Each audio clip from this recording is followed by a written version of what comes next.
How's it going, everybody? Welcome to a brand new episode of the HR Office Podcast live here on twitch.tv/HardestReset Live. Actually live on Twitch this time. And yes, a little underlying mic static on my end because I forgot to recalibrate everything on my new computer. So we're going to have to deal with that.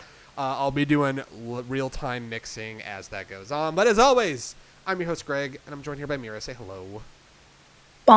Happy Monday. We're doing this on a Monday afternoon, early afternoon. Then it'll be going up on YouTube later on in the evening. We got lots of stuff to talk about today. We had some breaking news about Mixer shutting down some stuff. By that I mean their gaming division. And Shroud and Ninja are probably taking the money and fucking running. We're going to be talking about Critical Role eventually coming back, as well as the delay of Legend of Vox Machina. Sakurai was trending on Twitter because of everything that all the adorableness of the Nintendo Direct for Smash today. Rage Against the Machine fans never knew they were political, and in other news, people didn't know water was wet. Our first impressions of The Last of Us Part 2. I finished Doom Eternal. Cyberpunk 2077 will never come out. Dragon Age fans are freaking out over 3 images that EA showed. New Pokemon Snap, a PS5 reveal, Phantasy Star Online 2 is a hot fucking mess. Mira's excited for Hamilton. Someone took every single Marvel film and put every scene in chronological order. And apparently the movie adaptation for Artemis Fowl, to no surprise ever, is a massive fucking train wreck. But before all of that, let's do some general check-in, because we've been, ever since March, when everything kind of shut down, we've kind of been doing... starting each podcast with general checking in and seeing how everyone is doing. So I want to put it to you, Mira. How are you doing? How are you hanging in there? And given the fact that we are now months into this quarantine, and after everything that has recently gone on as far as protests and stuff like that, how are you holding up and how are you hanging in there? Animal Crossing is a blessing. Animal Crossing is a massive blessing for you. Basically. So what all have you been doing in Animal Crossing? Because I know this also turns into Animal Crossing detox. So what all have you been doing in Animal Crossing?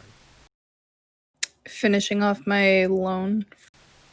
How far is your loan debt right now? I know have you gotten all of the stuff and you're just paying off the final debt? Uh-huh. What's the final debt like? I gotta know. How big is this final debt?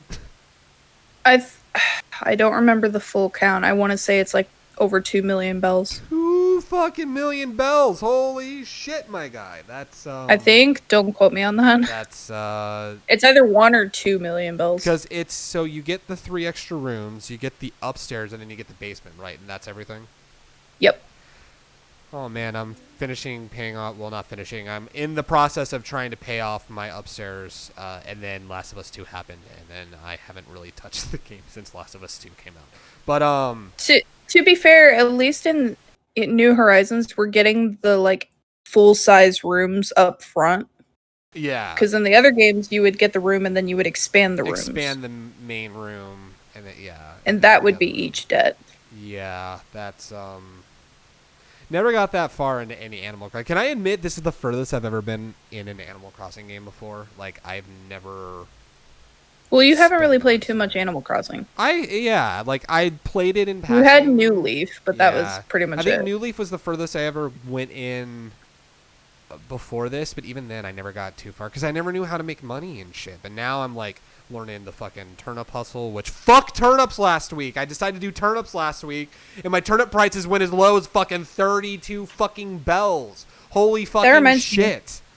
That reminds me, I need to check turnip prices today. Oh, you're gonna check your turnip prices today? I don't have turnips. I bought turnips, I need to check prices. That's right. You didn't learn from your lesson last time, and now you gotta get them turnip prices.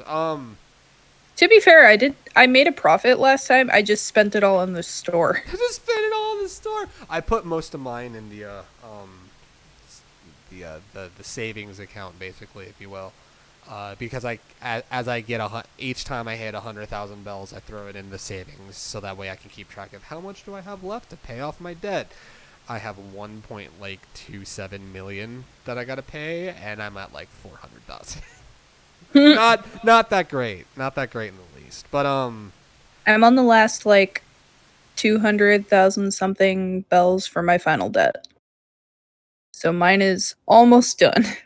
You're almost there. That's all that fucking I'm means. so close. God, that's got to be nice because you said you haven't been doing much of the island prep itself. You've just been I have not done any terraforming. Which is funny because I've focused on some terraforming. I have hoarded so much as far as like equipment, or not equipment per se, but like materials, that I have so much. Like eventually I'm going to have maybe an okay island and maybe I'll invite people again. But every time I go to other people's islands, it happened last time.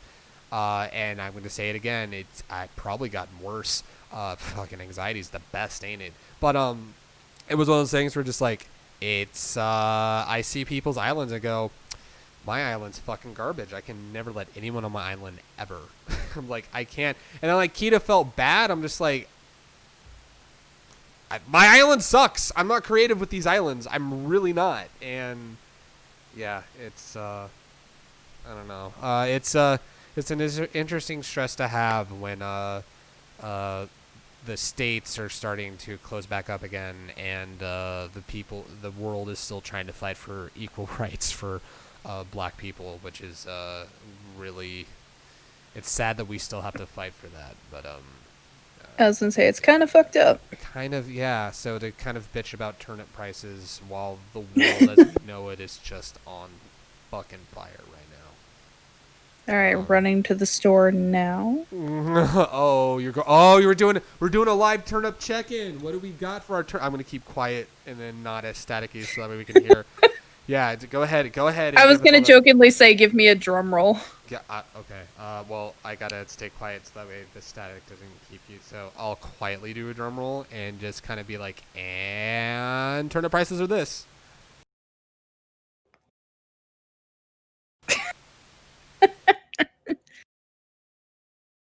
$76. There you go. That's less than what I paid to buy them. Well, it's only Monday. I bought them for 92 bells. It's only Monday. It's only Monday, bro. That's all you gotta say. Monday. What? Confused? I don't know. That just boggles my mind a little bit. Interesting. Very interesting.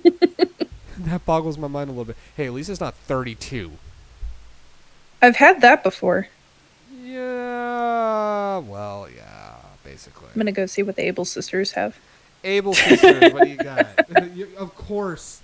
I'm gonna go spend more fucking money, man. This world's on fire, but I'm gonna go spend some fucking money, my guy. Holy World's shit. on fire. All I need are the Able Sisters. All I need are the Able Sisters. The Able Sisters would fight for equal rights. That's all I would say. I mean, Isabel already does. I mean, yeah. Isabel is out there with a fuck Have the you police seen her? sign. Yeah, she's out there with that fuck the police sign. Like, fuck you guys. Pretty great. No, it's a kid's game. It's a kid's game. She says, heck the police. Heck the police. That's true. That is true. Yeah, that is very For the true. kids. For the kids. For the kids. Heck the police. I have a gizzard shad sushi costume. What the fuck? I'm sorry. I'm buying that? This is completely derailed the conversation. Are you really playing Animal Crossing on the podcast, babe? Babe, put the Switch down and let's talk about Mixer being over now. Holy well, I'm shit. waiting for you to lead it. That's like your topic. Yeah, I know, but still, like, you're on fucking Animal Crossing and you're not going to be paying the fuck attention, babe. I'm listening. You're listening? I heard that as listening. Okay, alright, I see how it fucking is. At least I'm not playing my fucking Switch while on the podcast, babe. Okay, now you're just gonna be an asshole about it. That's beautiful. Okay. Okay. Alright. The podcast derails. I was gonna have a serious conversation about burnout, like being burnt out and like feeling like shit isn't great, and then here you are on fucking Animal Crossing. This is how my burnout's going. No, like, okay. Right. Fuck it. I won't talk about that. That's fine. Mixer. I was completely going somewhere, and now I've completely derailed myself. Okay. Where the fuck are we? You know what? No, fuck it. Put your Switch down. We got to talk about, like, serious stuff, like burnout and feeling like you can't put out content and stuff like that. No one ever asks me, Greg, are you doing fine? Because I always pretend I'm okay, and I'm never okay. But no, the two people that watch our content may or may not have noticed that like we've kind of quietly gone every other week on content. That was not like a conversation we've had. That's just kind of happened. I don't know. This whole month specifically has been so draining. This is about as bad as like late April or early May was for me. It was like when. Do you remember when I initially purged all of social media off on my phone? Was that like late April? I want to say that was. It was like late March, early April. Yeah, you know what? Yeah, it was earlier in April. That's right. Yeah. Because you got laid off like late March. I got laid off late March because of all that's going on right now. And then my former manager telling me like the state of things over at where I was working, and just kind of like, hey, I'll keep you updated, which they definitely have been. I also want to use gender neutral pronouns. So they don't know the gender, because I like to keep my professional life pretty on the private end, because that's for me and only me and people who are close to me to know. Until this this won't ever become a full-time gig, but if this were to ever become a fulltime gig, then people would know my profession. But no, yeah, just hearing everything. Yeah, I was just like, I think that was around April, because I burnt myself out. I got super burnt out, and then I removed every bit of social media off of my phone, and I'm like, I'm done. We talked about it on a podcast a couple weeks ago, which kind of got circumvented because of the weird people that were in chat that day. But yeah. And then we kind of got back into the swing of things a little bit. Like a little bit. Like we had some stuff, but we were still kind of trying to gauge like when Homebrewers was going to happen, which I know we initially announced it's going to be happening in June, but it looks more and more like it's going to be July that we're going to be coming back. But one way or another, July will be when we have our long-awaited episode 13, and it's going to be massive. And yeah, it's going to be a pretty big fucking deal. Expect lots of emotions and lots of celebrating and spending time with each other. It's been really hard. I mean, it's been great with your Missouri friends to have like a positive character, like our twin tiefling clerics are. I love Demaya and Demakos so much. Those two are just so great. But you know, Demakos is way more like positive and kind of the antithesis of when I decide to be too kind to people sometimes.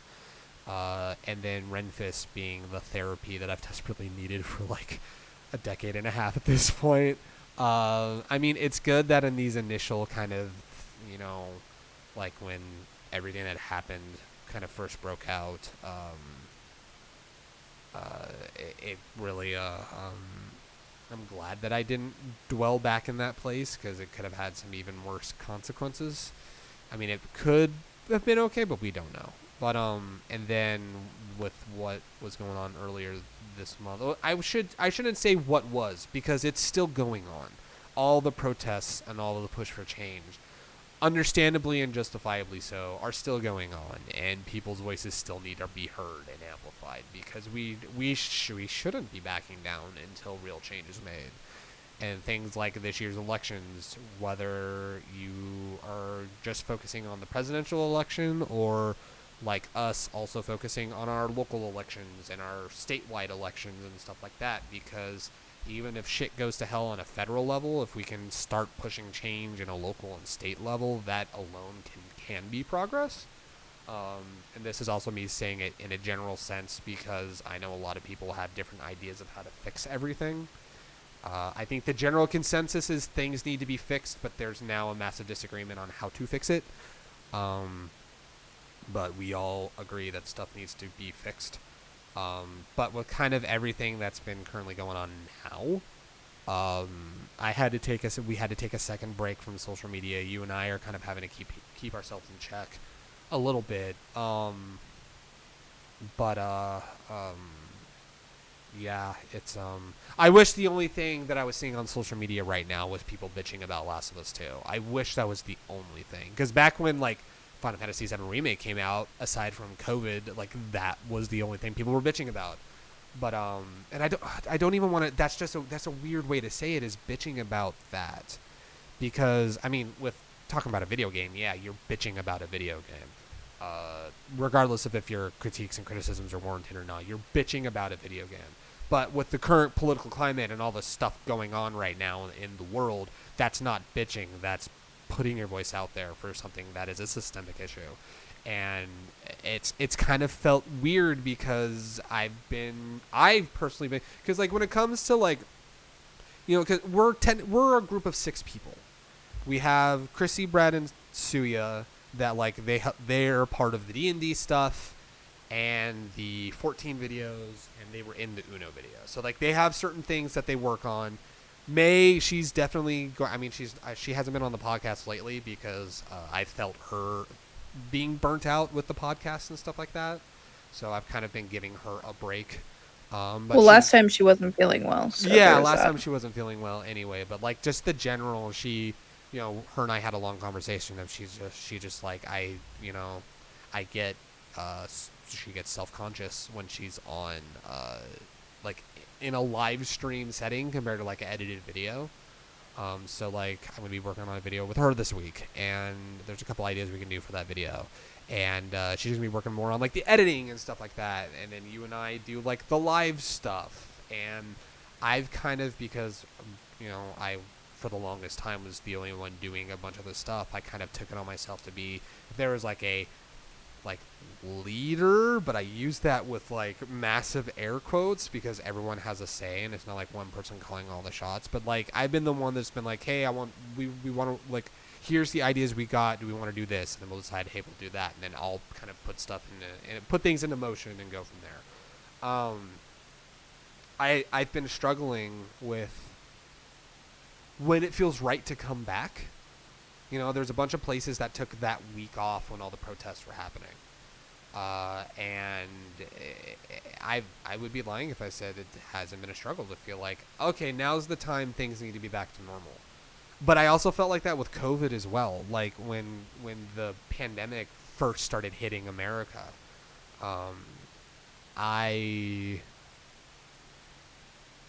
it's hard to explain. It's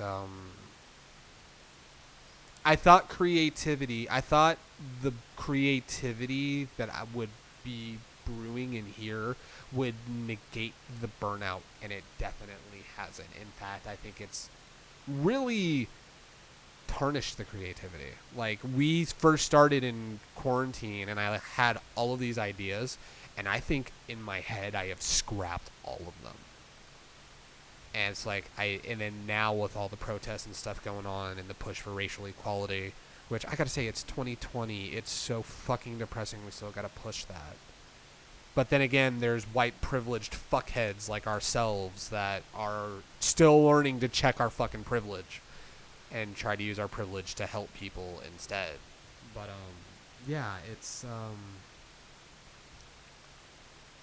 one of those things where, sorry, I noticed that I was showing up on the bottom in Discord, and I don't want to be showing up on the bottom in Discord. So that's a weird thing I just realized, but that's okay. Here, I'll be messing with Discord right now. No, it's all good. I might do the pop-out screen. That's fine. We're having fun here. No, it's gonna take too much time. We'll leave it here. Anyway, so yeah, just the whole aspect of burnout and just feeling like you can't come back, and you have to, like, we can't not have our like dumb silly moments because there's too much bad going on in the world right now. It was funny because Jax from the Streamers Collective and basically the one that does critter gifting, they were they just straight up asked, like, so how's everything going for my friends in the States in a recent stream? And it's like, I don't know, I've seen a lot of comments of people both on like Facebook groups and then like on Twitter of like people outside of America are like I don't know how you guys are handling it right now. And the thing is, we're not. And, I was gonna say that's our secret, Captain. We're not handling it. And when we are handling it, there's a lot of, like, emotions and anger. And the anger is justified, but when you just act on the emotions, things can go bad. I, of all fucking people, know that first fucking hand. You know what I mean? But, yeah, it's been rough trying to figure out when it's right to be back in the swing of things. And I don't know. I think it's because I wear my emotions on my sleeve. But, yeah, it's just rough, man. And I guess because I'm an emotional fuckhead all the fucking time, it's, I get riled up easily anyway to my own detriment, but now more than ever, it's just, it's a struggle.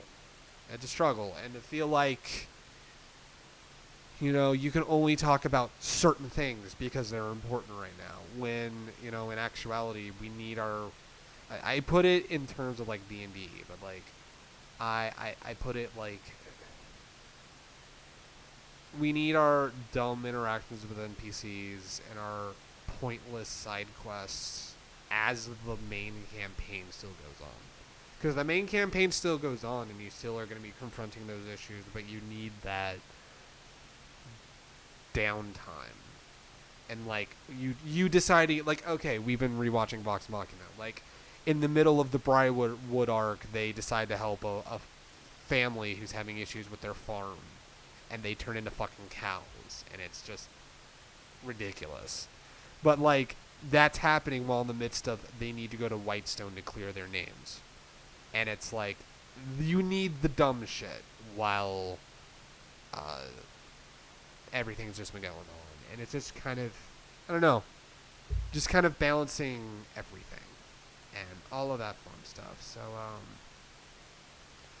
but that's fine because I get to also bitch on Twitter about people giving Last of Us a bad name. So, that we'll talk Last of Us in a moment, but we will get to talk about well, was there anything else you wanted to say about that? Because I'm about to jump into Mixer being completely over and partnering with Facebook Gaming, which is a meme that I didn't know I needed today.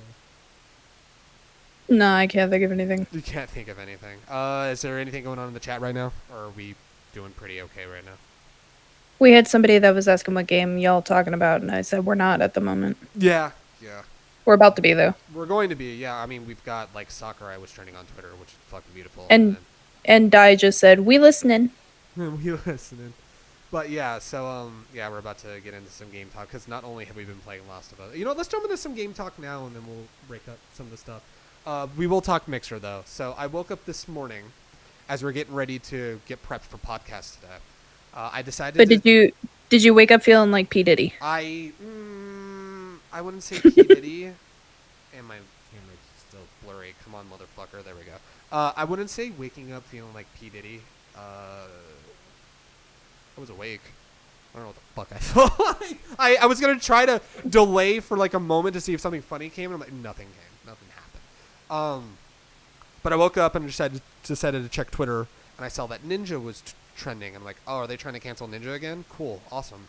Because it seems like anytime anyone's trending, it's one of those things where it's like, oh, okay, well, let's see what's going on. So I saw, and everyone's saying, man, Ninja and Shroud just pulled off the biggest fucking heist of all time. And I'm all, well, what the fuck am I missing? Turns out, Mixer's gaming division, and there's still information I'm trying to glean, but basically, Mixer is technically no more, and they're going to be partnering with Facebook Gaming.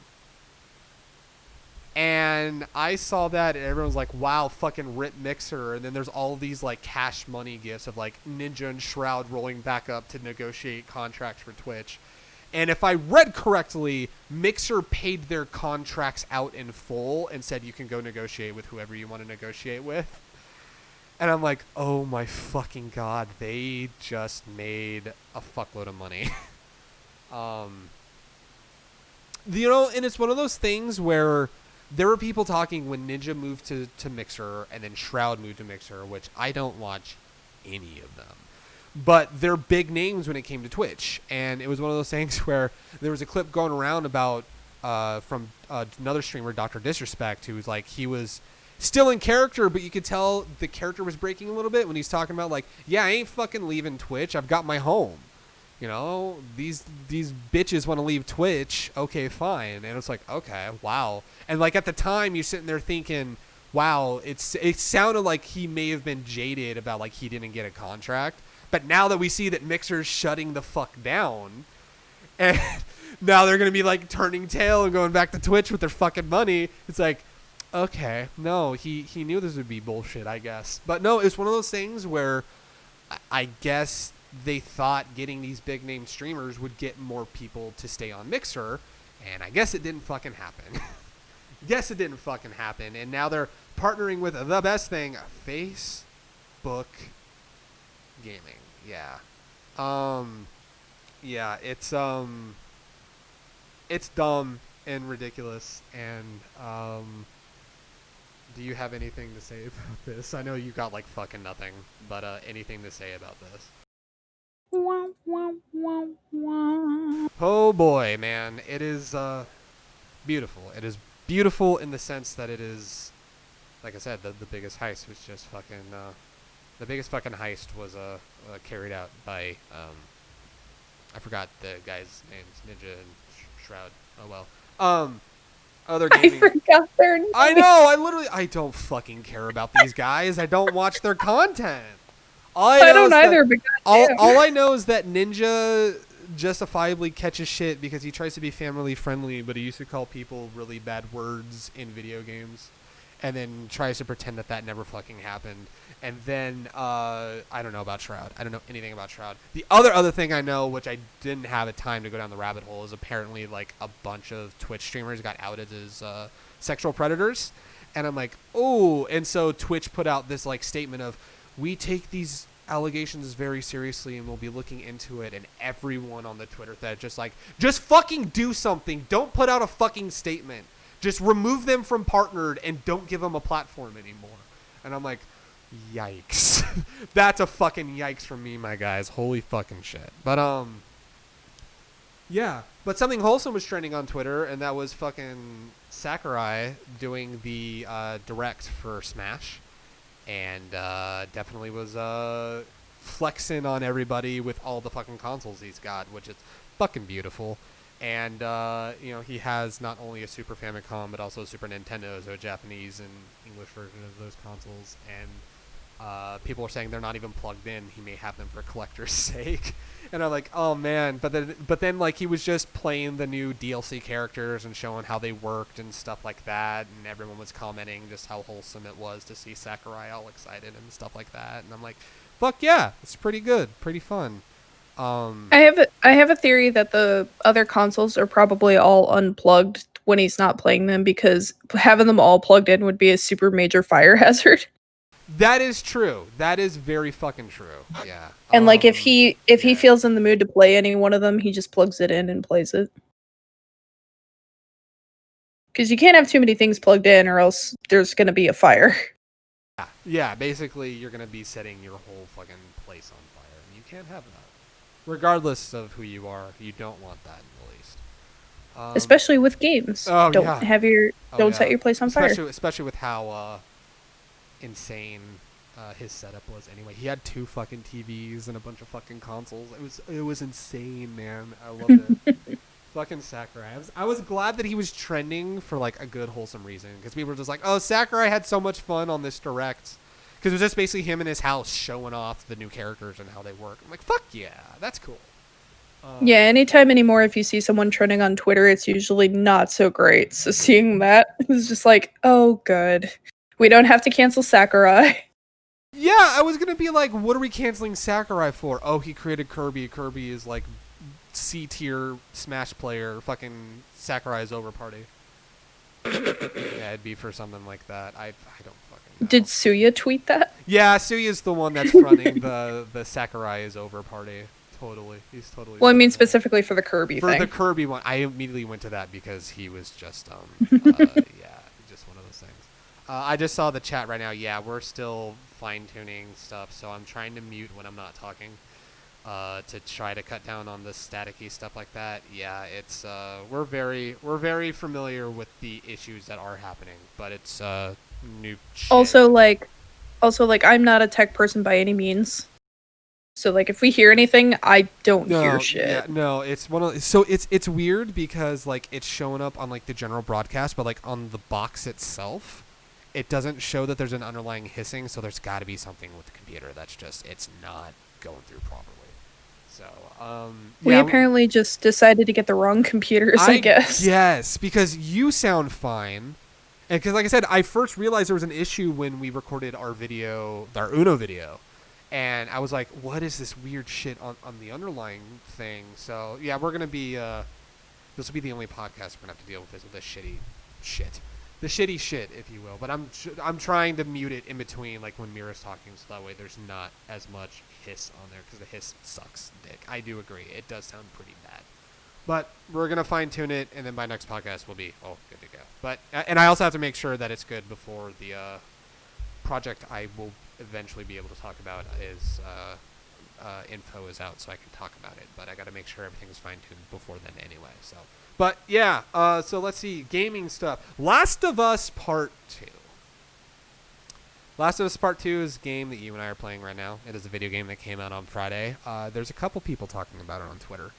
I can't be too certain if there's any good or bad discussion about this game. This is me being facetious. I think that's how you say that word. I can't say that Facetious. word. This is me being facetious. Of course, there's a lot of talk about this game. We're going to keep things very vague because we are doing a spoiler cast about Last of Us 2. We're going to do it very differently about Last of Us 2. We're also not done playing the game. Not done playing. We're about 10 hours into the game. And basically, all I will say on my end before I turn over to Mira to talk about or like general things that she likes about the game so far, because we both fucking love this game. It's incredible. But I did some digging as to what the conversation was when the leaks came out, and I think it was like early May. But this game was done so dirty by the false leaks that came out. To people who are wondering, in a non-spoilery fashion, there's no political agenda push. There's no SJW bullshit in this game. Ellie's in a relationship with a chick, but that was already established in the prior DLC. And I would argue, at least so far, where we're at 10 hours in the game, it's been really well written. And also, to note, Mira and I are at the same point in the game. But we're also not going to be talking spoilers until we do our spoiler cast. But the relationship's written really well, and that's the only SJW thing, is Ellie is gay. There's no, statement about, cis men or cis individuals and how they're inferior to the LGBTQ plus individuals. There's no political agenda pushed. The Ellie being gay has no bearing on the story as a whole and no influence as to why the story is taking the course that it has. It is really good so far, and I will also say this before I get over to Mira. I could get to the end of the game and find out that I fucking hate the ending, and then that'll also be a discussion point as well. But when we do our spoiler cast, I'm also going to be breaking down the leaks that came out and compare them to what's actually in the game. I am happy, though, that the initial wave of people hating on the game because of the false leaks it's still very much prevalent, but I'm now starting to see the people starting to debate and be upset with what's actually in the game, which is a relief, because they all said that this would be a divisive game with a divisive ending, and that there would be a lot of discussion about it, and they were ready for that. So if I start seeing bitching about, well, I just hated the ending and like stuff that was actually in the game, that's fine. But yeah, I am thoroughly loving it. The gameplay is great. The game is brutal as fuck, and the game is just beautiful to look at. Mira, what do you think of Last of Us 2? For one thing, the more like reasonable arguments are from the people that actually played the game and not data mined it like within 7 hours of its release. So we have that to look forward to, I guess. Um I'm like genuinely creeped out by the infected now. Like clickers were already scary in the first game, but they're something about it just even more so in this game. Like I genuinely hate like going into areas where infected are now because I'm just like I don't want to deal with these anymore. I do not like the. I mean, I love them as a design and as a challenge, but I fucking hate the shamblers. The shamblers are just they're ugly to look at. Anytime there's a shambler, I just run. I get the fuck away from shamblers. It's bad. It's like, Shamblers give me panic attacks. I'm just like, let me deal with shamblers bloaters. as well as, and I will keep it spoiler free until the spoiler cast. But the other new infected. Fuck those guys. Yeah, the other new infected are pretty fucking, insane. I will say the new infected, like, it's really creepy to look at, but they're not like on their own, they're not really all that scary to like combat. They're really something about them is just like a really simple sort of combat way, but they are creepy to look at. Also, but yeah, shamblers, fuck I shamblers. would say also how they're implemented into interacting, like how you have to work with them in relation to other infected as well. It gets fucking scary as shit. I was gonna say, on their own, they're creepy, but they're easy. With anyone else, oh shit. But yeah, like I went back and replayed the first game like a bunch of times, and I'm just like, the clickers are really scary, but I'm not like terrified anymore. This one, I'm just like, it's hard for me to play this game at dark because I creep myself out as I go into like new sections. Like there was a section where I jumped down into like this room or something, and it had like 2 shamblers in it, and I'm just like, fuck my life, this is where I'm stopping for the night. Yeah, I remember that was on Saturday, if I remember correctly, and Probably. you told me when I woke up because I went to bed before you, and then you told me like, yeah, I got a part with 2 shamblers in day 1, and I'm like, oh man, oh shit. 2 shamblers and like a few runners, other. Yeah, I was like, no, Yeah, I can't fight shamblers. Yeah, No. it's Give me bloaters. I know how to deal with them. Yeah, the one time I've seen a bloater, I was like, oh, thank God it's a bloater. Yeah, not a fucking. I was like, shambler. I know how to deal with bloaters. You light the fuckers on fire. But yeah, the infected for this game just are so fucking creepy. The new like other humans you have to deal with. One of them in particular is just, I don't want to mess with them anymore. They're like, they come out of nowhere and I never expect it. And then just the one with the dogs. Like, it sucks. Like, when I go into a panic, I just start like unloading bullets.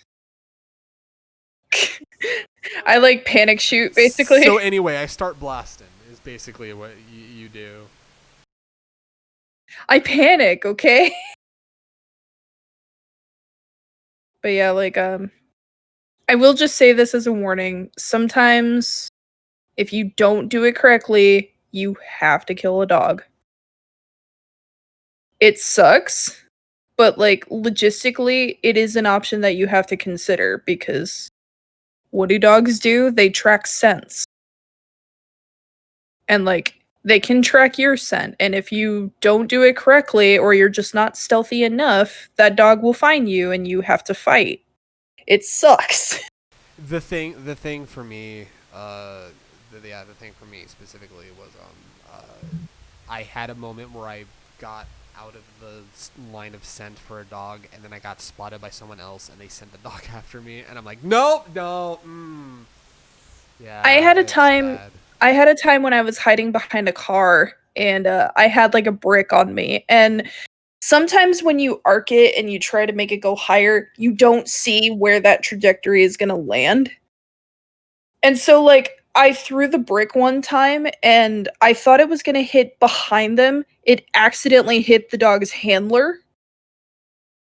And the dog started growling and getting aggressive. And I'm just like, fuck, fuck, fuck, fuck. So, needless to say, the dog found me. I had to kill it because I could not outrun it and like 5 people with guns. I just can't.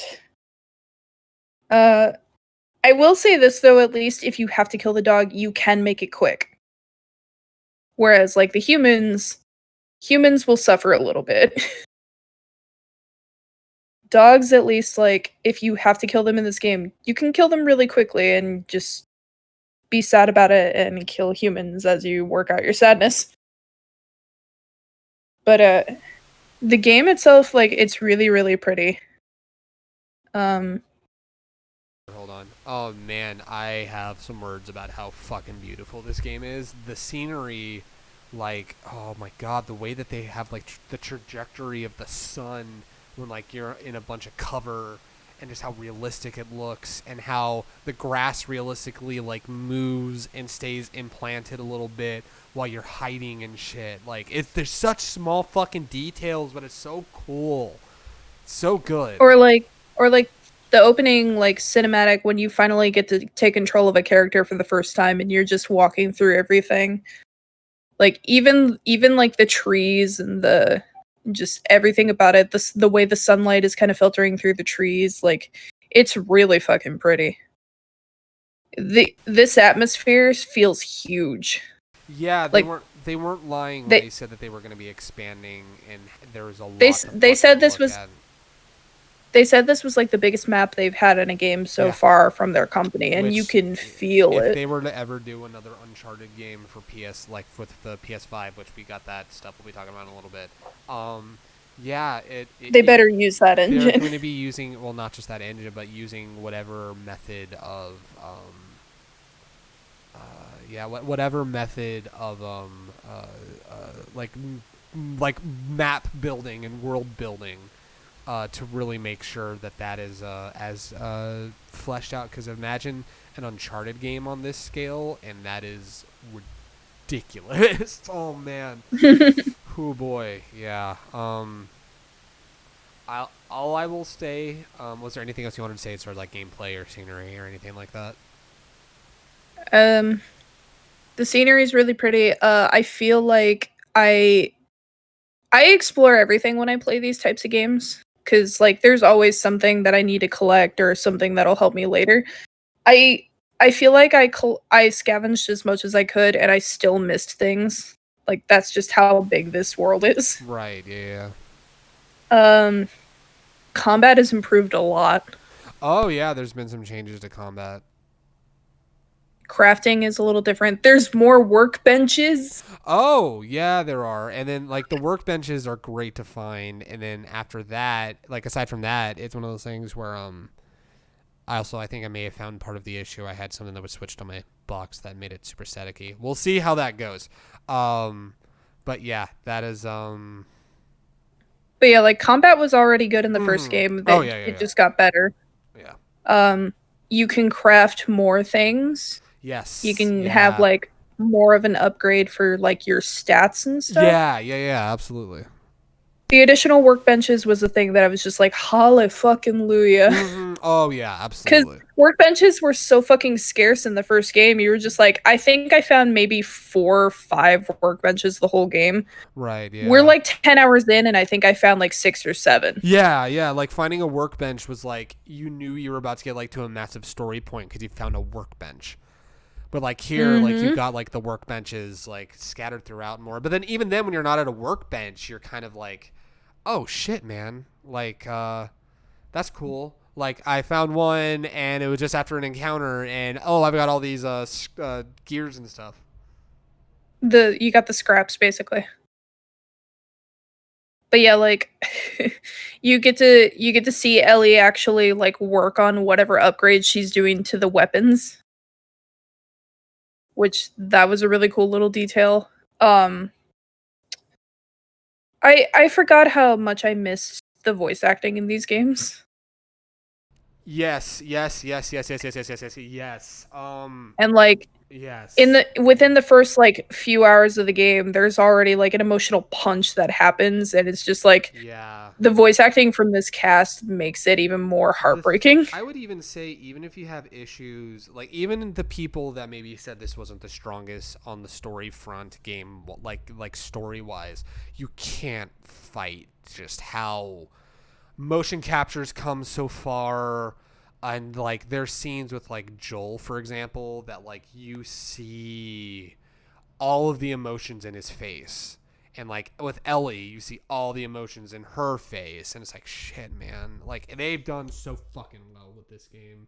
Like, Well, especially the part that we just got to last oh my night. Like god, yeah. you can just tell like how much talent that motion capture Yes, the has. people that like animated the facial expressions for these characters deserves a fucking raise and a half, man.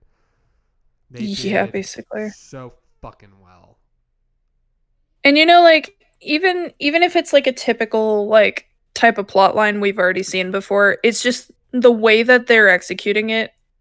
Like it, no matter what the ending to this game is, I'm gonna cry no matter what, but I'm gonna love this game. So fucking well. By the way, I just checked, and they're probably hearing it right now. I just fixed the static issue, so we're good. We're good, boys. I had a switch flipped that caused it to get super staticky for a moment, so we're okay now, boys. We're all good. We're okay. Well, that one person left a while back. No, I think, so. I figured, but like, it was bugging me because I was like, there has to be something. Because like, I hate it because while you were talking about Last of Us, I kept muting and then unmuting. I'm like, this is getting annoying. There has to be something that's fixed. Because yeah, if I flip this switch, hello, it's static galore, my guys. But if I flip that switch, oh man, I think was it in like in between or something like that? Yeah, there was something that was up with this switch.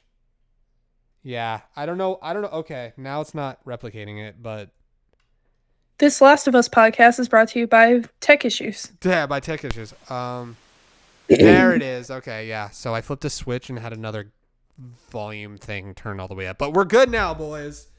To other people who will eventually roll through, we're good now. Now, if only my camera would stay in fucking focus. That's all I need.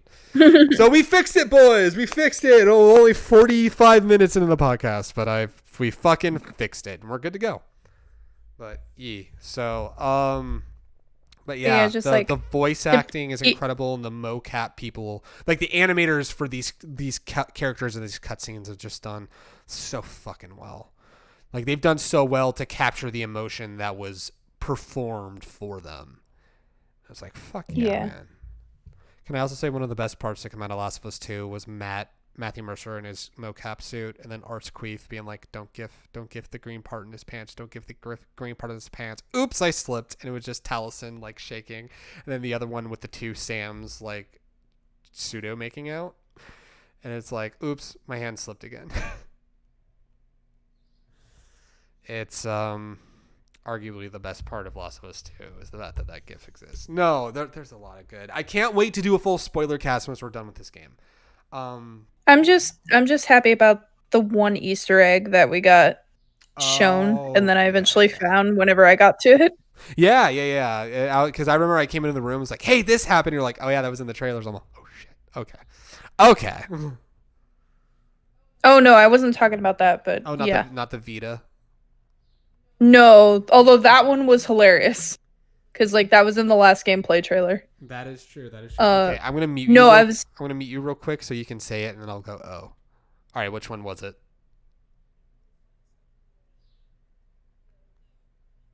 Oh yeah. Okay. Well, okay. We can talk about that. Can we? I want people to find that. Okay. All I will say is in the first parts of the game, there is a hidden Easter egg to Laura Bailey and Travis Willingham's kid, Ronan. And it is the best fucking thing I have ever seen. It's one of those blink and you miss it type of Easter eggs. Yeah. If you're not paying attention to something, you're gonna miss it. All I will say is Ellie and Joel are inside a building. And you can look around, and see a bunch of names at one point. And Ronan Willingham is there. And it's so good. And it was so good. I saw that. I'm like, Ronan Willingham. That's fucking awesome. Hell yeah. That's cool. I think I said on that Twitter status, I was like, okay, now there better be a reference to Troy's Troy's kid, to Troy's kid, and like I know there has to be like later on, because Traveler was born right around the same time Ronan was, so like in the middle of making this game, so there's going to be an Easter egg as well. Just got to find it. If he's not named in the game, he's got to be in the credits. They're going to be like production babies, and you'll see Ronan in Babies Traveler. of Naughty Dog. Yeah, the babies of Naughty Dog. I will say the doggo's a Naughty Dog though. Pretty choice. 10 out of 10. Mm-hmm. The doggos that are showed, like, because they'll show like company doggos on some games, and it's pretty great, and I love it so much. Oh, reasons why everybody should play this game. You get to pet a doggo in the beginning of the game. Yes, Gustavo, who's basically an in-game render of the composer of the music. He shows up at the beginning of the game when you're walking around the settlement that you're in. Because you basically it's all in the gameplay trailers. You start off in Tommy's settlement. You're in a community. You're in Tommy's community, and you walk up and you're walking with the character getting ready for patrol, and you walk up, you can pet the dog, you can pet Gustavo's doggo, and it's super cute. 10 out of 10. Good 10 doggo. out of 10. Good boy. Good boy, good doggo. Hell yeah. But yeah, it was really good. But yeah. Because I looked at that name, I was like, isn't that the composer for the game? And then I brought up the photo of the composer and like did the side by side, and like, yeah, that's just him. That's definitely him. There it is. He's just sitting in a chair with a banjo. Yeah, absolutely. Pretty great. But yeah, I would say, unless there's anything else you want to talk about, I'm not going to get into the plot of it, but I think it's well done so far. That's all I will say. The music is really choice in the beginning, especially. Wink, wink, nudge, nudge. I can't. Oh yeah, I know exactly what you're. The thing I can't talk about yet. Yeah. We'll definitely talk about it once we. Spoiler cast. Yeah. One of my favorite side things to do is play guitar. You get moments where you have downtime, you can play the guitar, and it's really nice. It's really nice. Which makes me want to. It's so hard not talking about story stuff up into this point. It just makes me like every time I see Ellie with the guitar, I fight back the urge to like message my mom and be like, "Hey mom, can you send me my guitar?" Dude, I'd be down to try like to relearn somehow guitar. Can you ship my guitar out here? I'd be down to relearn guitar, especially after we saw your cousin last year and he told a completely different version of the story of you were like, "Oh, I murdered the strings and stuff," and he's like, "No, she did really good. She's picking up on chords really fast." I'm like, that is a different version from how I've heard it. Here's the thing. I picked up learning the chords real fast. Yeah. Can I play music though? No. No, I can't. That's like, I know how to play a 2/4 drum beat, but can I like make a good song? No. That's basically me saying I know how to play chopsticks on piano, but I cannot play any sort of composition. Chopsticks! I know how to play chopsticks on piano. I love it. That's so good. I know that one. Yeah. I don't know how to do chopsticks. That's all I know.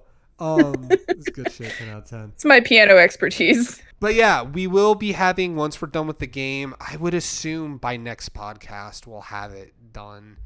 Oh yeah. We're also contemplating doing it. I'm also contemplating having it done as its own separate video, because I'm hoping to have May on the podcast. Not that May's not interested in playing the second game because she thought the first game was fine. She's like, the story was. She also hated playing as Ellie. She didn't which I would say, as much as I love the game, playing as Ellie is fucking frustrating as shit. I'm still with. Well, they put her in winter, and that's like one of the hardest like modes to be in, because like there's low visibility because of all the fucking blizzards that are happening. Oh yeah. Spotting enemies is hard because the white like silhouette around their bodies blends in with the blizzard, and it's just like you took all her weapons away. It's just like, god damn it. Yeah, it's whereas like Joel, he's like loaded to the teeth. Yeah, basically. Like, I love the first game, but I get the complaint for Ellie's section, because like putting her in winter, that was total bullshit. Yeah, I mean, it makes sense why, but yeah, it was very tough in the first game. I would say that was probably my one qualm with the first game. And I would say I loved the first game, but I mean, I remember there being some downtime in the first game as well, because there's some plot points I don't fully remember in the first game anyway. But yeah, it's we'll be talking all about it, as well as comparing what leaks came out before the game came out and like comparing it to what's actually in the game. I got a whole thing I'm going to be doing for that spoiler cast for us. So there is that. I will say in plot 2 or part 2 so far, I have gotten a couple interesting glitches. Yeah, you had thing with like blood floating in the air and like stuff I have not gotten. You got like you killed. Yeah, there's blood splatter that's like stuck in the air. Yeah, it was supposed to be on like a wall texture or on a floor texture, and it's like floating in the ground. It's like, oh shit. There was also like a walking animation with Joel that was glitchy as fuck.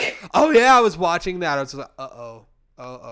I'm gonna have to show you the replay on that because my god, it looks so funny. I'm excited. I have that clip saved somewhere. That's good. That's good at least. But cool. Yeah, fun times being had by all. I am thoroughly fucking enjoying this game, and I think it's fantastic. I'll tell you another fantastic game that I finished just before was just before Last of Us 2 came out was Doom Eternal. I finished Doom Eternal. That final boss was fucking ridiculous. That was an hour plus of fighting that final boss. Didn't die, but did you die? Did not die, but that final boss was fucking. But you died ridiculous. A lot leading up to it. Oh my god! I think part of it is that I don't remember the last shooter I've played. I legitimately think the last shooter I played was Wolfenstein 2. The new Colossus. I think that was the last shooter I've played because since we moved out, I was gonna jokingly say Red Dead. Red Dead is the third person. I'm talking like first person shooter. Third person. Oh yeah, Red Dead. I've had Red Dead. Technically, some parts of Death Stranding is considered a third person shooter. I've played on Uncharted 1 through 3. Those are third person shooter adventure games. You played a little bit of RE7. I did play RE. Okay, yeah, that was a first-person shooter. That's first-person. But that was like first-person horror shooter, and I was bad at Resident Evil 7, which I gotta eventually get back. I think one of the games, because once I'm done with Last of Us 2, I'm going to play Uncharted 4. But I'm also thinking with when we're gonna get to it in a moment, the announcement of Village or Resident Evil 8 Village. I need to finish Resident Evil 7. As much as that game scares the living shit out of me. It's good shit. It does it well, though. It does it super well. It's super spook. 10 out of 10. Yeah, it's I'm super like a standard like first person shooter. Haven't played one in a while. I don't play Call of Duty anymore. I don't have an Xbox One, so I haven't been able to play games like Halo 5. As much as I wish I could. I'll probably just go over and do co-op on Halo 5 with my dad. And then I got to play both Gears 4 and 5 because, speaking of Laura Bailey, who's in Last of Us 2, dad was like singing her fucking praises as KD is in Gears 5. And I was like, damn. He was like, yeah, she did a really good job. I mean, that's the queen of voice acting right there. It is the queen of voice acting. That is very true. But, yeah, it's Doom Eternal was so ridiculous and so great, and it was great to hear Darren DePaul again in that game. It was so nice. It was so good. The second half of the game, he's the HUD voice you have, and it's so good. 10 out of 10. They did good. They did really fucking good with that game, and I could not be happier with how well it went. Had a lot of fun. You did good, kid. You did good, id Software. You did good. Let's see. We'll knock this one out before jumping back in time a little bit. In the timeline, Cyberpunk's never fucking coming out. I'm determined it's never gonna fucking come out. Got delayed again to November. To which I'm all, motherfuck, man. Like, just give me my mo-capped sex scenes, god damn it. I want adjustable junk sizes, damn it. Like, fuck me sideways.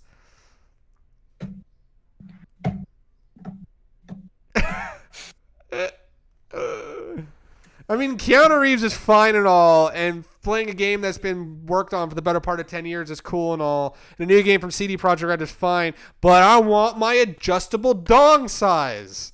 I want my boy to have like a fucking like packed sausage, man. Like something that I use to put in the crock pot when we have sausage and bell peppers, my dude. Holy shit. Is that too much to ask for? Do we gotta wait even longer? I'm totally shit posting at this point. No, I'll take phrases taken out of context for 500, Alex. Which phrase? There's a lot of phrases that could be taken out of context. Yes. Okay, well there we go. There we go indeed. No, Cyberpunk 2077. Adjustable dong size is probably the phrase. Adjustable dong sizes. I want my adjustable dong sizes. Or maybe I want my boy to have a tiny peepee. You don't know. Like shit. I want my boys to have boys.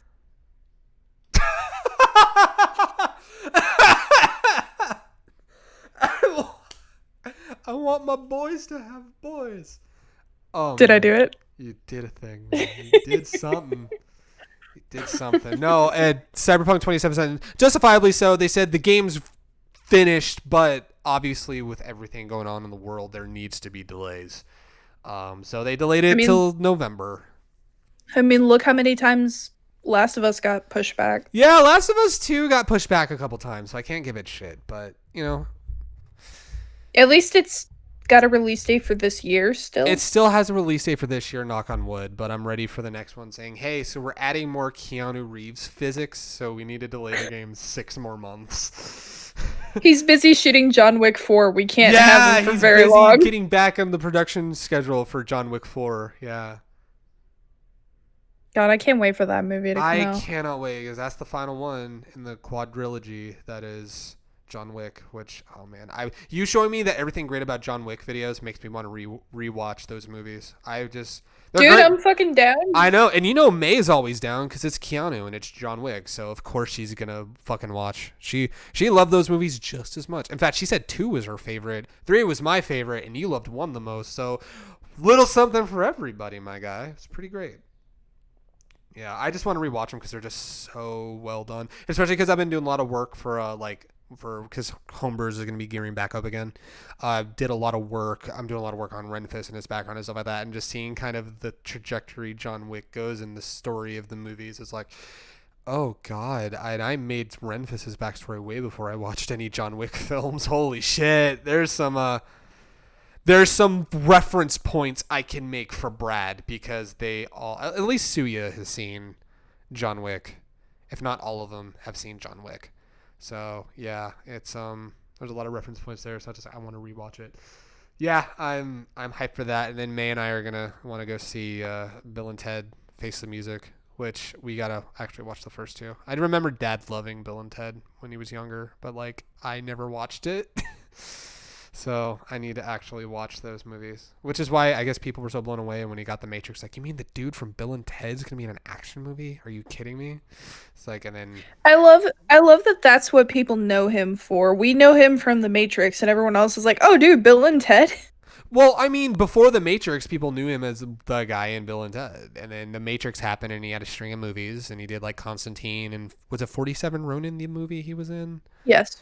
47 Ronin, and then like a bunch of other films, and then he disappeared for a while, and then he showed back up, and then did John Wick, and then Toy Story 4. Yes, and then now he's got Bill and Ted 3, and apparently a 4th Matrix movie, which is going to be weird because that was done, so that's going to be interesting to see. And then Cyberpunk. Man, busy. He busy, and if there's a man that deserves it, it's Keanu. He's a national fucking treasure. So good, 10 out of 10. But he's such a national treasure that Nick Cage has to go steal him. Nick Cage has to steal him from the White House. That was amazing. Other things that got delayed after Cyberpunk. Critical Role made the news because they finally announced the Legend of Vox Machina is being delayed to TBA 2021. Their goal was to have it done in 2020, but the biggest thing was that, and then they also gave here's when you can expect the backer rewards to finally go out. As you can expect, some people gave them shit because any announcement of a delay, anyone will get shit. But I mean, I'm not even going to acknowledge that part because everyone else is like, this was inevitable. We get it. You know, we want. I mean, this to be good. on top of people giving them shit already for having the series on Amazon. Yeah, it's Which What do to you be mean Prime users get the series for free? Well, you should make it free for everybody. well, if you Dude, backed just it, get if a you back free the if trial. you back the Kickstarter and you don't have Amazon Prime, you get the first half of the series for free. So that's how they're kind of circumventing it. But anyway, And yeah. it's like just get a free trial, dude. It's not that hard. That's true. Yeah, they give out free trials like Jehovah's Witnesses give out pamphlets explaining the word of Jehovah. So like it's really easy to get a free trial. But anyway, but yeah, so that got delayed. They are in talks of having the campaign proper come back eventually. They said in the accordance of the new production guidelines, of course, now that Governor Newsom is reinstituting the mandatory mask rule, we'll see how long it takes for them to come back. But yeah, Narrative Telephone comes back this week, and it's Marisha doing a story as Bo, and I'm really excited. We had Liam's, and between the last podcast and now, we've had Liam and oh no, we already talked about Liam's. We had Ashley Johnson do hers. Speaking of Last of Us, Ashley Johnson. I was gonna say we had Ashley finally go.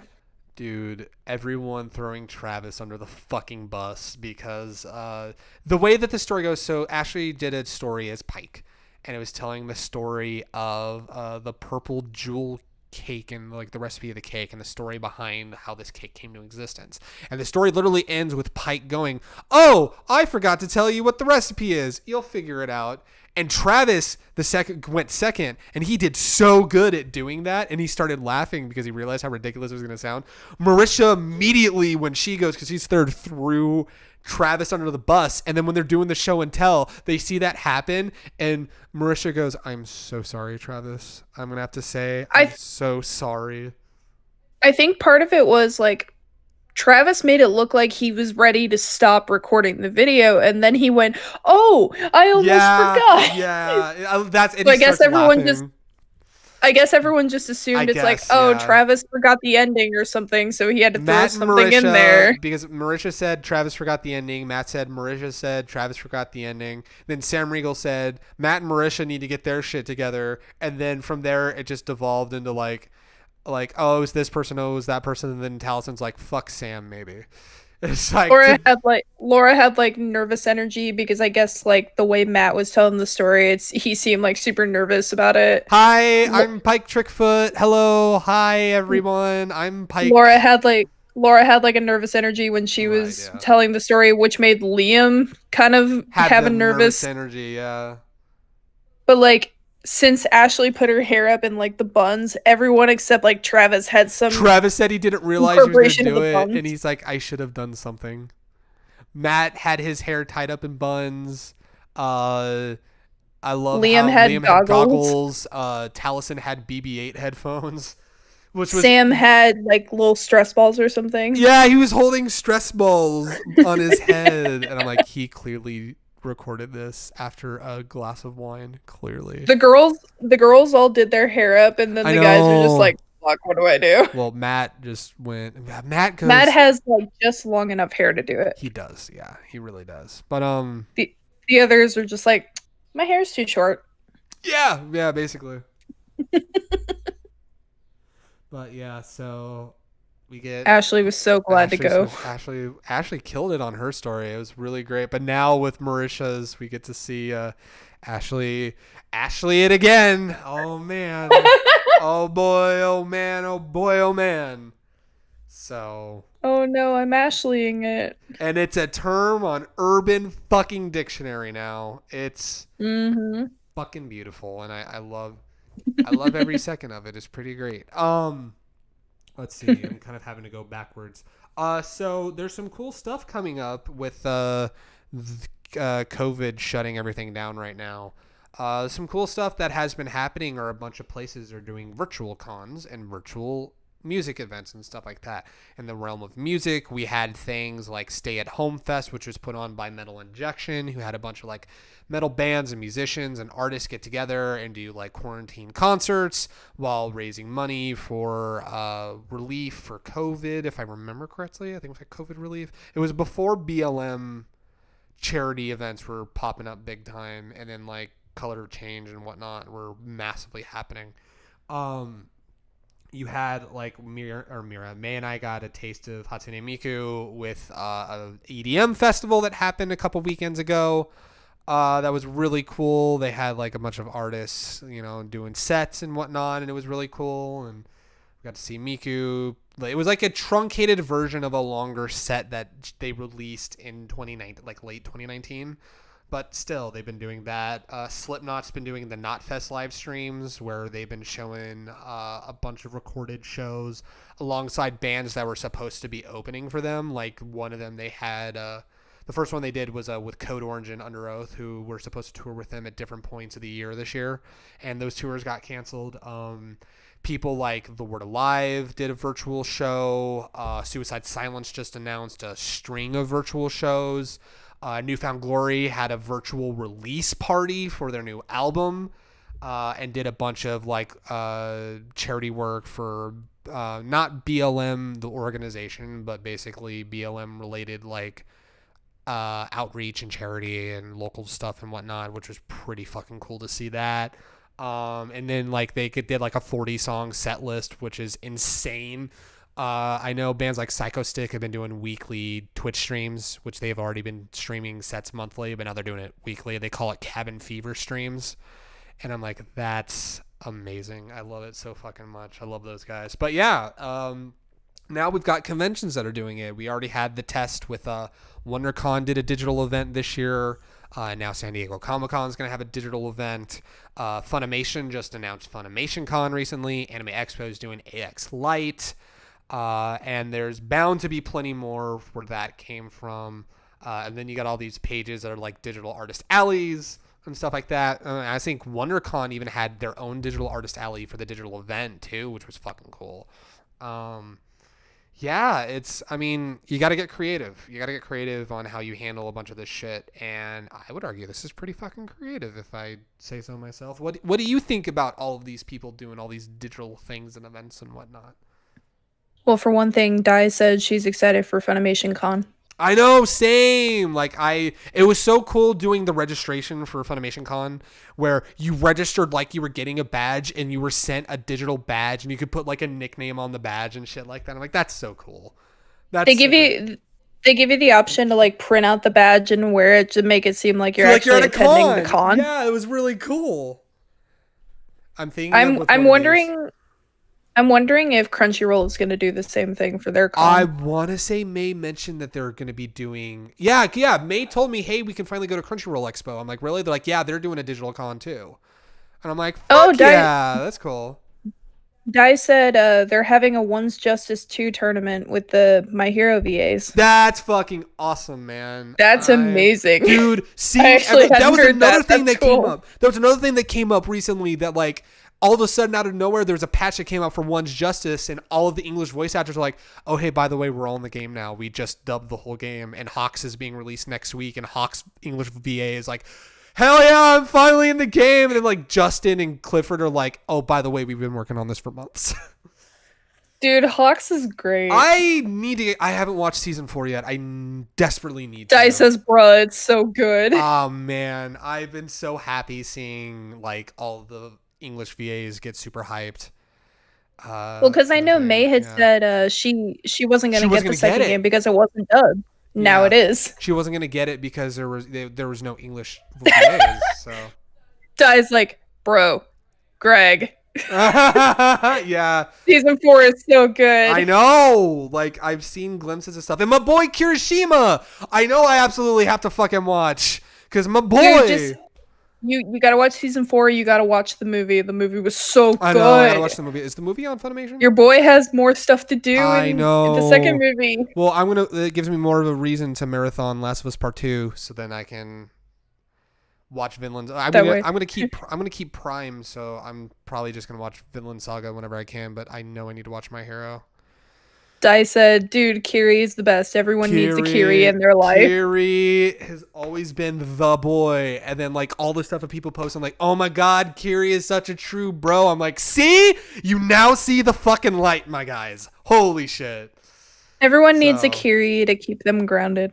It reminds me of, like, when we watched Fate Zero, and I'm like, everyone needs a writer in their life. Everyone needs a writer to keep them in fucking check in their lives. Boy. It's like... deep breath, boy. It's like, oh man, okay. Of course, now that's Ida. That boy. Yeah. Strong arm pose. Yeah. And then apparently Phil Mizuno and Brandon McInnes are doing like a cosplay panel. Yeah, And then I probably. forget who the other voice actor was. I know it's a African American cosplayer, but I forget who he was. But he's also going to be on that panel too. But yeah, it's like, that's cool. That's really fucking sick and sweet. I love it. I will say Brandon's like taken the cosplay life He's so damn really, well. he's really gravitated towards it, which good for him. It's really great. Well, because I want to say like Akrakaz and Devin, I believe, like helped him get into the Night Eye cosplay that he I has. think so. Yeah. And like since then, he's just worn it on occasion, and I'm just like, you're a nerd. He wears it to certain like when there were still physical cons he could go to. He was wearing those. Wearing Dai is Night Eye. Dai is asking, are you guys cosplaying for FunimationCon? I legit have no Ooh. idea. It's an interesting idea though. To be fair, I would feel out of place if I didn't cosplay for a convention. And since May's keeping her days off for AX anyway, even though like AX is not happening at all, I know I'll probably be cosplaying. I'll probably be cosplaying at some point. It'll be fun. It'll be fun to bust out some Animu cosplays, because honestly, like, it felt nice when you and I did the Pass the Dice challenge for Percy and Vex, and it was nice to be in cosplay. And my cosplay's looser, and because I've lost like 6 pounds, I'm like, fuck, holy shit, it's a little loose, so it'll be fun. I could do like another Ellie. You could. Dai's like, yes, same. I know. Yeah, it's to have an excuse to cosplay again, even if it's at home. Like, fuck it, man. We'll make it. Oh shit! I'll pick up food from Denny's in cosplay to complete the con experience. Dai also says, congrats on losing 6 pounds. Oh, thank you. Yeah, it was really nice stepping on the scale a couple weeks ago and seeing the measurements changing. I'm like, fuck yeah, it's nice. It's nice that in quarantine and counting calories that I can do that. Which, speaking of food, we're gonna eventually wrap up the podcast because I need to eat and take back my packages I need to return. My Ormazorn packages. But yeah, I'm certain we're going to be cosplaying in some way, shape, or form for FunimationCon. I'm tempted to create like a faux FunimationCon 2020 vlog for the channel that's just us in the house but treating it like we're at a convention. That's a dumb idea I've had. That would be like kind of like, hey, con vlog, but it's just us at home vlog. It would be so great just to kind of like con at home vlog, like have one screen in your room with stuff on, and then I'll have a screen on my out in the living room. Dai wants us to do it. Yeah. I've spoken about it. It's gonna happen. But yeah, she's like, please do it. I'd watch that 100%. I know there'd be so many people that'll be like, oh, that's gonna be fun. And then May would be home and be like, hey May, what's going on? And it go, oh my god, she may be looking at some of the AX Lite stuff because she still has her badge for AX, so it may be a FunimationCon cross AX Lite vlog. So I'll be like, yo, what am I missing at AX Lite, bro? Yo, I just stepped into AX Lite and just walk into her room and then walk back out. Hey, I'm at FunimationCon again. That'd be so good. I would love that. So, yo, what's up? This is Greg Snazzy Gamer. I'm here at FunimationCon. Yo, what up? It's your boy. Your boy is here. Oh, get stuff postmated and answer the door in cosplay. It's like, yo, what's up? And they'll be like, what the fuck? Dai says I'm gonna cosplay male toga, and my friend is doing femme dobby with Matt as twice, but like we're wearing our pajama pants and just cosplaying the top half. That's so clever. That's honestly genius. That is so smart. Also, shout out to Ramen for saying, heck, I'm late. Oh, heck, an ad. Oh, heck, an ad. It's all good. It's all good. But yeah, so FunimationCon. Yeah, then we have to make that. We have to make that a video then. That's going to be a lot of fun. We gotta do it now. Hell yeah. All right, do we want to jump into more gaming stuff, or do you want me to talk about the Rage Against the Machine thing real quick? I say game stuff because we're on that. We're on that game, yeah. I'll save Rage Against the Machine to after all the game stuff is done. Okay, so this is a couple quick fire things. Make it with pajama pants. I know, right? So a couple quick fire things. EA had an event. They announced a spiritual successor to Rogue Squadron called Rogue Squadrons with an S. That's how you know it's a spiritual successor, because the S stands for spiritual successor. No, that's not what they've said at all. But Rogue Squadrons, I mean, I loved playing Rogue Squadron on N64, so if they treat Rogue Squadrons like how they've been treating fixing Battlefront 2, I'll have some faith, but it is EA, so we don't fucking know. Still nothing in relation to Mass Effect or Mass Effect Remaster, which Twitter lost their shit about that. Skate 4's coming back, though. They found out that Tony Hawk's Pro Skater is getting 1 and 2 remastered. So there's like, heck, what do we do? Skate 4, let's go. And everyone was losing their shit about Skate 4. And then we got 3 images for Dragon Age 4, and that is it. And Twitter was basically saying Dragon Age fans are going to be parsing these images for the next 3 years until the next bit of information about Dragon Age 4. Until the next 3 images get leaked. Until the next 3 images, Dragon Age 4. Well, they did say before which we're going to talk about the PS5 reveal in a moment. Or actually, no, it's just 1 image because they got to round out the 4. That is true. Yeah, but it's going to be a really big image with a lot to unpack. But it's just going to say Dragon Age 4 with a question mark after it. They're going to find out the name of the game is actually Dragon Age 3.5. Ooh. The 3.5 one. Ramen says, I have no idea what I'm hearing, but it seems like you guys are having fun. Yeah, we're talking about the EA event right now that they had, I think, over the weekend. But yeah, all of the BioWare heads were sitting there like, have something. Motherfucker, you better have something. All the fucking skate kids found out Skate 4 was a thing. But then like at the end, it's like, oh, by the way, here's these 3 images. And then they like got the fuck out. It's like, yeah, we talked about FIFA for 30 minutes. So, we got that out of the way. There's probably we showed up late, unironically, without any Starbucks, and here we are with Dragon Age 4 images. Here's 3 images for Dragon Age 4, and that's it. By the way, K-Things bye.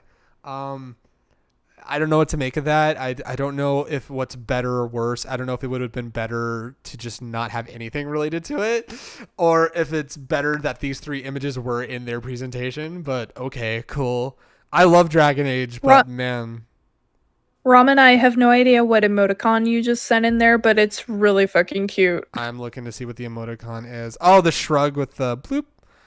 When's the next Jackbox stream? That was fun. We're getting back into the swing of things, and we definitely will be doing... God, as I say, Ramen, because Ramen's popping in late. We're playing Last of Us Part 2 right now. Yeah, we had like a long, about 10 hours into it. Go ahead. We're in the first like part of the game, so we're not completely done with that. But once we're done, we're gonna figure out like other games that we can play, like the streaming. And whatnot. I'm definitely thinking within the next week or so that we're gonna have more. Because like we did the Jackbox stream, it was great, and then everything in America happened. We're like, well, fuck. Okay, we need to. We talked about that at the beginning of the podcast. Excuse me. We did Uno at one point because we were all on PS4. We did that, that was a thing. But yeah, there will be some more Jackbox streams coming up, and then we will probably be, just to make it easier for people, we'll get Discord set up for you guys, so that way everyone's in the same call. Because we realize like when we have everyone in Discord, it's much easier. So like people would be able to, you guys would be able to hop in and all that fun stuff. The returning people. It'll be fun. We've been desperately needing that. Di said, I love you guys. Your stream made my day. I gotta go buy some cat litter. Oh, okay. Well, thank you for joining us, Di. I'm glad you enjoyed, and stay safe. We love you, Di. We love you, Di. Other new things real quick. So going through the hyper quick stuff. New Pokemon Snap was revealed. It's literally called New Pokemon Snap, and May sent in our trio chat that we have on Facebook, guys, there's a new Pokemon Snap, and I watched the trailer and I got so happy. I was like, oh man, there's a fucking Squirtle riding on the back of a Lapras. There is, yes, and I'm so excited. It's so cute. I asked May so that way I can report about it, what her favorite part of the trailer was. She said Pikachu eating the apple, and I'm like, it's adorable. I cannot wait. And we all have Switches now, so we can get new Pokemon Snap. Then again, I can't. Go ahead. Ramen is excited for Pokemon Cafe, which is a game that May was showing me, I think, yesterday. I've heard about Pokemon Cafe. It looks really cute. Heard about that. It also looks fucking adorable.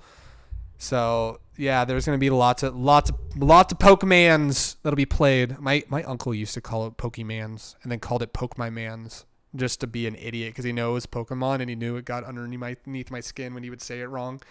So he would purposely say it wrong, and I'm like, no, I don't want to say his name, but no, Uncle, it's Pokemon. It's like, I know, poke my mans. It's like, okay, all right, I see what you're doing now. My stepdad used to do the same thing. I'm like, stop, you're not cool. But the thing is that my uncle was funny, at least. So, like, yeah, dad would egg him on because he knew it annoyed me. He's like, yeah, come on. I don't want to say my uncle's name, but it's like, yeah, I'll just call him Uncle. It's not Uncle from Red Dead Redemption, but just Uncle. Yeah, it's pretty great. But plot twist, it is Uncle from Red Dead. Oh no, that explains why everything's so fucked up with myself. No, but yeah, like my dad would be like, no, like we know it's Pokemon, son. Like we're just fucking with you. It's all good. Of course, he didn't say it like that when I was like 4. He was like, we're just messing with you, son. It's okay. And like my uncle would just be dying of laughter. He's just like, I know it's Pokemon. Poke my mans though. It's a funny, but like in hindsight, it's like Poke my mans is a funny name. But yeah, Pokemon Cafe looks adorable. New Pokemon Snap. I can't wait to take pictures of all the Pokemon. I'm really hoping Esper shows up. That's my one wish, is I want Esper to show up, and I want like you look like in the dark end of a forest as you're like in the forest level, because I'm certain there's gonna be a forest level, and you see like in the corner you take a picture of something to trigger something, and you just see this circle of Espers. I'm like, that's all I need in my life. You just see the eyes light up in the dark. I was like, yes! That's all I need. That's all I fucking need. It's pretty great. The area with the blossoms that's under construction is really cool. I know! I saw the blossoms. I'm like, oh, man. But yeah, Squirtle riding a Lapras into battle is also so good. The whole trailer. Into battle. Dude, okay, like, I grew up playing Pokemon Snap. I would go to Blockbuster to rent it multiple times, which that shows how old I am. Blockbuster was just up the street. We go to Blockbuster. I would have my dad re-rent Pokemon Snap, and then we'd go get pizza, and then I'd go home and play Pokemon Snap and eat pizza. So it's like life was good when I was a little kid. And it's like seeing that, I'm just like, oh, I'm so happy. It's going to be fun. And then, yeah, that Pokemon Cafe thing looks fucking adorable as well. Let's see, what else do we got gaming wise? The PS5 reveal, I literally have written down here, the PS5 reveal that left us shook. We are so hyped, plus that console looks slick as fuck. That's literally what I have written down on the topic. I'm seeing the memes of people being like, the PS5 looks like a Wi-Fi router. My favorite is like, which do you want, mini fridge or Wi-Fi router? And it's like, oh man. The correct answer is yes. Mm-hmm. If they remake Mystery Dungeon Explorers of Sky, I would fucking die. Oh, man. Ramen says the writing for Pokemon Sword and Shield was kind of shit, and Mystery Dungeon is better. I'm having fun with Shield. I got distracted by Animal Crossing, and then now Last of Us. Yeah. So, like, I haven't finished Shield yet, but I've been having a time with it. I kept bugging you when you were on your Switch. I'm like, so, how's Pokemon going? You're like, oh, I haven't played it. I've been playing Animal Crossing. I'm like, I played it for a few hours, and then I was just like, okay, I need to take a break just because, like, my Switch was needing to charge and everything. And then the next day I was like, oh, so Animal Crossing, my island needs taken care of. Right. Okay, so I'm going to go through. So that PS5 reveal, though, the memes are great. I love the one where they have it. The PS5 look like a cat and it just says pss, pss, pss, pss, pss. It's like, oh man. Hey, that's the real name for it. I mean, and the best part though is like we get that game Stray where you play as a cyberpunk stray cat. Fucking yes. All of the cat pages on Facebook I follow were just like, guys, drop everything. I want the game. You get to play as a cyberpunk tabby cat. I'm like, yes, you do. Welcome. I want that game. The future of gaming is now. We get to play as a fucking cat.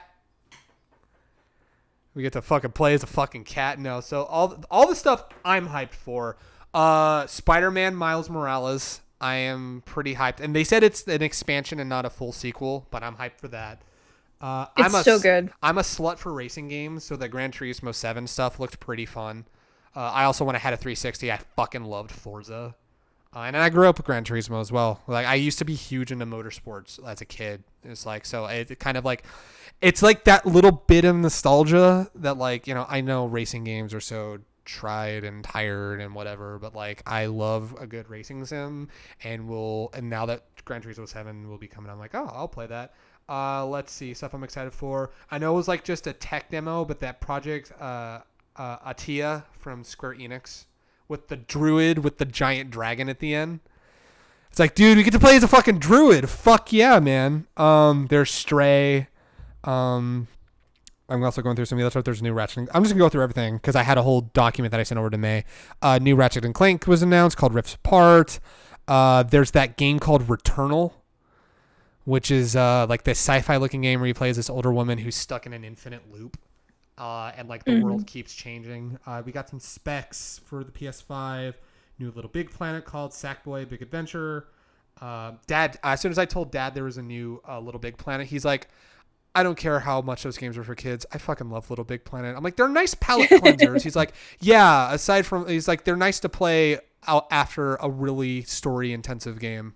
Like he replayed Little Big Planet 3 after he beat God of War a couple years ago. So he's just like, he needed the like, I don't need to think about something super insane and stressful. There's a fucking Rocket League meets fucking Fortnite game called Destruction All-Stars, which is a thing.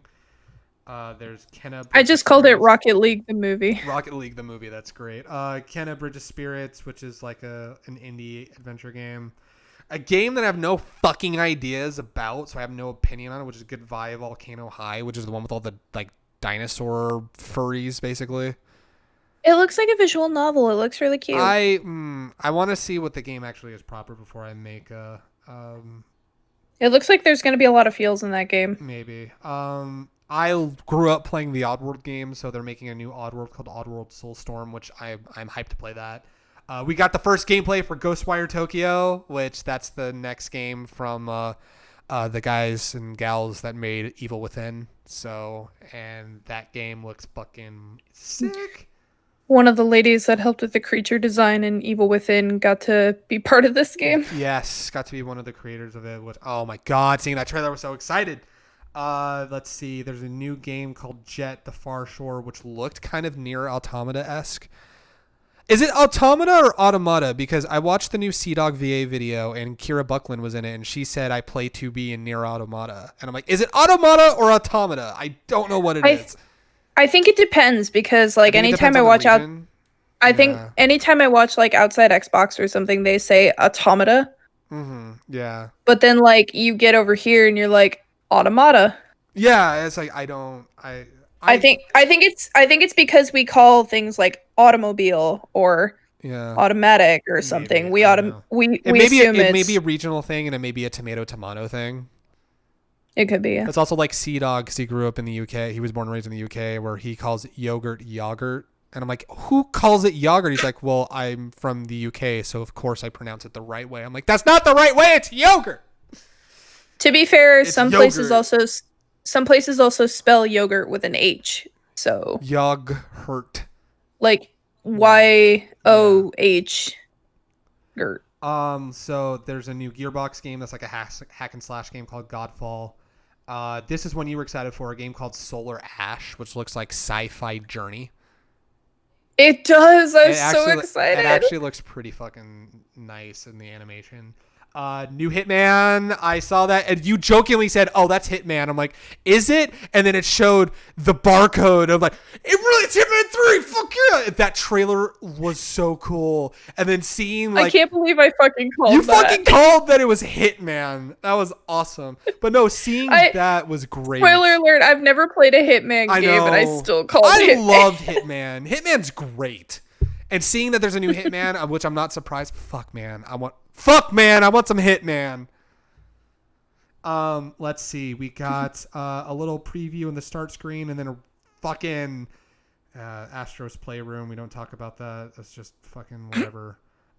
New indie game that like you play as a samurai dude killing monsters called Little Devil Inside, which actually caught some controversy because of some apparent racist depictions in the trailer. And I'm all, okay. I caught like a headline, so I don't know the full extent of what happened. But apparently that trailer caught some shit. I don't know. I have Ramen. Ramen says, "What do we say when life disappoints us?" Called it. Called it. Yep. Sounds about right. There's the next thing in the PS5 from the PS5 reveal stuff. It literally just says NBA 2K21. That's it. Just that. It's a new NBA game. Who fucking cares? I mean, what more do you need to say? A new game from the creators of Octodad called Bug Snacks, which apparently Max Middleman of Ryuji Sakamoto fame is going to be in that game. And there's people Ryuji Sakamoto fame. And there's people who are sitting there saying, like, because there was I think an IGN article was like, the creators of Bug Snacks explains why they made this game, and then someone quote tweeted that article and said, "Who fucking asked for this?" I'm like, it's weird, and it's from the creators of Octodad, so it's gonna have this like weird charm to it. But like, I was even saying, like, who asked for this? To be fair, when we were younger, did anyone ask for Spore? No, that is true. Nobody asked. We got Spore. No, nobody fucking asked for Spore. That is true. And what did we all make when we played Spore? Penis monsters. I was about to say we all dicks. Yeah, penises, dicks. We have the remaster of Demon Souls, which looked fucking beautiful. I suck at Souls games, but seeing that, I'm like, oh shit, that's fucking hyped. That's so I will cool. not play it, but I will cheer on anybody that wants to play I know, same. Ramen's like, oh right, Spore. Spore existed. Hey, fun fact, Ramen, Spore was a game, and it existed. Also known as Mutation Station. Mutation Station, yeah, very true. And then, so next they had a game I'm personally excited for called Deathloop, where you play as an assassin. Yeah. That it, like, every time you die failing your mission, you start at the beginning of the mission, and that's tied into the story of the game. And it's these two rival assassins trying to stop each other. It's like super stylized. It's being published by Bethesda, so not developed by Bethesda, which published Bethesda games are great because that's how you get Wolfenstein and Doom. And we talked about Doom Eternal and how much I love that earlier. So it's published by Bethesda. Ramen said, oh heck, Deadshot Dead is streaming. I gotta go. It's all good. Have fun. Thanks for dropping in a little bit, Ramen. Bye, Ramen. Thank you for hopping in. And yeah, we hope to do a Jackbox stream very soon and have you join us yet again. Give your doggo hugs and kisses for us. Yes, give your doggo hugs and kisses. I checked the chat and saw that. So please give your doggo lots of love. Mm-hmm. Alrighty, so we've got so we got Deathloop, which that game looks super stylized and fun, and I'm super excited to play that. I'm going to read this whole thing. Oh shit. Game is framed as new IP called Village, but then revealed was Resident Evil 8 Village. Chris may be returning one last time. Yes, Chris Redfield is returning in Resident Evil 8 Village. He may be a villain, ? I don't know. But holy fucking shit, dude. Like, you saw What if he gets infected by whatever virus is in this game? Oh no. He becomes the boulder punching zombie. He becomes the next nemesis, but he just punches boulders. That's all he does. He's the next nemesis or Mr. X. That's basically what his role is going to be in this fucking game. But yeah, you saw how shooketh I was during the Resident Evil 8 Village reveal, because it's like I saw it and heard it. It's like I was like, oh man. What is this? And it said Village. I'm like, what is this? The 8? And you saw me just flail in the couch. I went, what? What? Are you kidding me? And I think it was something like, I had seen the word Village and I was like, I know I heard that somewhere. Is this Resident Evil or something? And then the 8 lit up and you're just like, oh shit. I remember that was being leaked on the internet and they're like, the new game is called Village. And I'm like, oh man. And then it's like I saw Village and I had the same reaction to you. I'm like, why does that sound familiar? And then the 8 showed up like, oh, that's why it sounds familiar. Oh shit. It's pretty great. New game with future setting with an astronaut and a girl warped to the moon called Pragmata, coming that looks really cool. And then the sequel to Horizon Zero Dawn called Horizon 2 Forbidden West. It looked so hype. I want to buy and play the first game now. I wanted the first game's at GameStop. I wanted to anyway, but now I absolutely want to play Horizon Zero Dawn. So, it might be It might be on sale. It might be, yeah. Who knows? Either on GameStop or I know they're doing like the days of play sales right now. So, and then they showed off the PS5, which everyone sees what it looks like. No price yet, but places are saying it can't be more than $500 max, given. They also did a cool thing with this version of you can do a disc drive or you can do a purely digital. Yeah. As soon as I saw the digital one, I'm like, I know the one I'm getting. I'm getting the digital one. Now, like, what will make this perfect and what will make us like pre-order this when it comes out, if they have backwards compatibility. Yeah, that the thing that's gonna be I interesting. will line up day one and grab one. It's gonna be interesting because you could easily do a disc backwards compatibility, but I wonder if it's gonna be backwards compatible, how they will do it with the digital one. Because if there's I would say, like, if you have your account on the old one, you can just back everything over. What it does is it transfers your library over from the old one to the new one. That's something, actually, and I rarely say this, to give Microsoft credit. When they open up Microsoft Game Pass, you actually, if you had a gamer tag on 360, you were able to move data over that allowed you access to games you had on 360. So it's possible to do. So I was gonna say with PS4 games, like, especially for the digital versions, like, you could just easily just port it over. Yeah. You can honestly just have the game available in a marketplace and playable. So yeah. And like for the disc drive one, like, I would just say all you do is just move the previous generation over. Yeah. Like nothing older than that, but yeah, it makes sense. But yeah, I was pretty fucking hyped. Out of all those things, what are you most excited for? I'm excited for Solar Ash. Pragmata looked really cool. I want to see more of like what the gameplay would be, like with some of these other ones that were just cinematic trailers, but the premise looked cool. I'm interested in the Volcano High one. It looks like a really cute visual novel type of game. Stray, obviously. Because you fucking play as a cyberpunk cat. Yeah, I don't. You gotta play as the Kato. You gotta be the Kato, absolutely. I'm blanking on the name. The one with the druid character looked really cool too. Oh, the Square Enix project. Yeah. Yeah. I about to say, seeing that giant fuck off dragon at the end land and just scream, oh shit. Oh fucking shit, man. But yeah. I will say that, like, even though I don't play Resident Evil, I'm interested to like watch a playthrough for 8. Because I know Mark is gonna play it, and I'm probably gonna watch his playthrough. I'm going to finish 7 so I could play 8. I know I will play 8. I'm 7 so was good.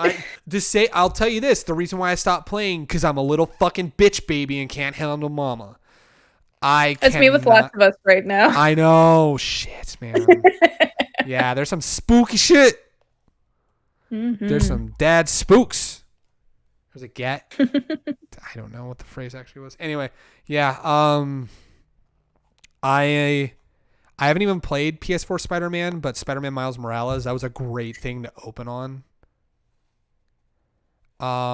Which was pretty awesome. Yeah, it's so good. It looks really awesome, and I know it's an expansion and not a full-on sequel, but they said it's going to be a standalone expansion, which reminds me of games like Far Cry 3 Blood Dragon, which were standalone expansions where you didn't need to play the original game. And they're saying through sources that it's going to be Miles Morales is going to be bundled with the PS5 remaster of Spider-Man. So it's like going to be Spider-Man with Spider-Man Miles Morales for PS5. The thing is, though, like, this starts off as an expansion. It could lead to a full-blown game of Miles. It could, which, I mean, I'd be game. I'd be super fucking game. Because, like, PS4 Spider-Man, like, Peter's been Spider-Man for a little while in the game. Can you imagine if this expansion could be basically like Miles's first like year or two or something as Spider-Man? This expansion leading to the sequel game Ultimate Spider-Man, which Miles Morales is Ultimate Spider-Man in the comics. Oh, that would be so good. Also, there you go. Insomniac, I did your job for you. The sequel's called Ultimate Spider-Man, and Miles Morales is the main character. That's all you need to do. Insomniac, we're available for consult. Right. We are available for consoles, absolutely. But yeah, I'm excited for that. I really am excited for the remaster of Demon Souls because that looked so fucking beautiful. That was fucking cool. I'm gonna get my ass kicked in that game, but fuck me if I'm not gonna try playing it. I know Rage Gear Props was like freaking the fuck out when that got dropped. Shit. I mean, yeah, He's like, now is the time to make armor for these characters. They're Souls boys through and through, man. So that's well, just seeing like the full rendering for like the whole armor suit. He's just like, fucking, it's time. Let's go. Looked so fucking pretty, man. I'm like, hell yeah. Yeah, that remaster looks good. Resident Evil 8, I'm super hyped. Deathloop looks so stylized and fun. I think that was the one that caught your attention the most. That one, out of all the new IPs, that one absolutely caught my attention the most because I was just like I said, it's super stylized and like it's a first-person shooter, but like it's like a fun like spin on it, and I'm like, oh, that looks really cool. And then Horizon 2 has me so hyped that I'm going to be buying the first Horizon so I can play it. I know, like, for Deathloop, you said it was stylized. It kind of looks similar to Death Trap. Was that the thing you had said? There's like a movie or something that looked similar in the graphics. Oh, man. I know I equated it to something. Was it Death Trap? No, it was something different. Death Proof. It looked like one of like the Robert Rodriguez Grindhouse films, which is Death Proof. It looks like the title cards. The title cards are stylized like Death Proof, and it gives that vibe of like B action movie that's like super over the top, stylized and fun. And I'm like, fuck yeah, I am so down for this game. It looks fun. Where did I get Death Trap from? Now I gotta look this up. Because I don't know. I really do not know. But yeah, and then Horizon 2 had me super hyped for Horizon. To finally play Horizon Zero Dawn, because I know when we had the housewarming party for the apartment here, I know our friend Andre, he was singing the praise. He's like, it's one of the best games I played that year. He's like, Horizon was so good. And then realizing recently Ashley Birch is the main character. I'm like, fuck yeah, we gotta play that shit. Yeah, man, we still got some topics we got to go through, so I might speed run a couple of these in a little bit. The last of the gaming ones, was there anything else about the PS5 that you're excited for or hyped for before I move on? No, I can't think of anything. Okay. So this is going to be the last like longer form one per se. I mean, there's a bunch of other like shorter bits and shorter stories, and then another longer one, which is the last story we're going to cover. I was about to say, we haven't had a full-on podcast in a while, so this will go a little over 2 hours, which is just fine. Phantasy Star Online 2. Mira, are you familiar with all that's going on with Phantasy Star Online 2 at all? I didn't even know about Phantasy Star, like what it was, until I met you in May. So Phantasy Star Online was an MMO. It was a beloved MMO created by Sega. Phantasy Star Online 2 came out in Japan 8 years ago. And the running meme became that the game was never going to come to America. And they're like, oh, maybe we'll hear about it. And then like a year or two ago, they finally announced, hey, it's coming out finally. And it's going to be coming out on PC. And then they found out that Microsoft and Sega partnered up to make this game work. But then the game came out. Let me read the headline to this from PC Gamer. This is literally the PC Gamer headline. Phantasy Star Online 2 launch marred by how shitty the Windows Store is. That's literally the headline. And it says, many players aren't able to get the game running, though some are playing just fine. The 8-year wait for Phantasy Star Online 2's Western launch is finally over. For some, that is. Others are stuck with errors or bugs that are preventing them from playing, many of which are due to Phantasy Star Online 2's reliance on the absolutely awful Windows Store. It's getting in the way of what should be an otherwise exciting moment. Though I was able to install the game fine and have no issues playing it, the Phantasy Star Online 2 subreddit is full of threads complaining of numerous issues that can crop up between installing the free-to-play MMO and actually logging in. Sega and Microsoft, get your fucking shit together, reads a current top thread.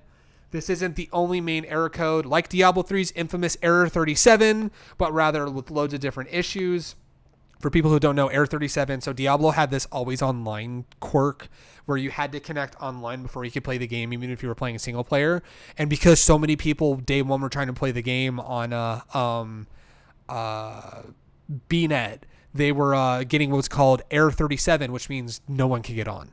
And I had a friend in college who he was a massive PC head, and he's like, he was sitting there, day one Diablo 3 came out, he's just clicking the button, Error 37, clicking the button, Error 37. And then like halfway through, sitting in the cafeteria for lunch, he goes, oh shit, I got in! And like everyone crowded around his computer like, you got Diablo to work? Are you kidding me? Apparently it's like akin to that with people not being able to log in. Redditor, it's like the Sims. It's like the Sims Cityscape game that you needed to be online to play it. Yeah, that's another one is SimCity. Redditor Dozivan created a bug fix mega thread, which includes advice on how to fix problems that range from the Windows Store being set to the wrong region to error codes 1813 and 104, which pop up when trying to run the launcher required to log in and play Phantasy Star Online 2. Both of those errors apparently stem from the system permission settings, but the suggested solutions don't seem to work for every player. Exacerbating all of this is how terrible the Windows Store is. Half of Dozzy Van's guide is dedicated to explaining simply how to uninstall and reinstall Phantasy Star Online 2, a process that is needlessly obscure on the Windows Store. Even choosing which drive to install the game on is complicated. That's disgusting. And this is why I don't play MMOs. This is why you don't use Windows. Yeah, Windows Store.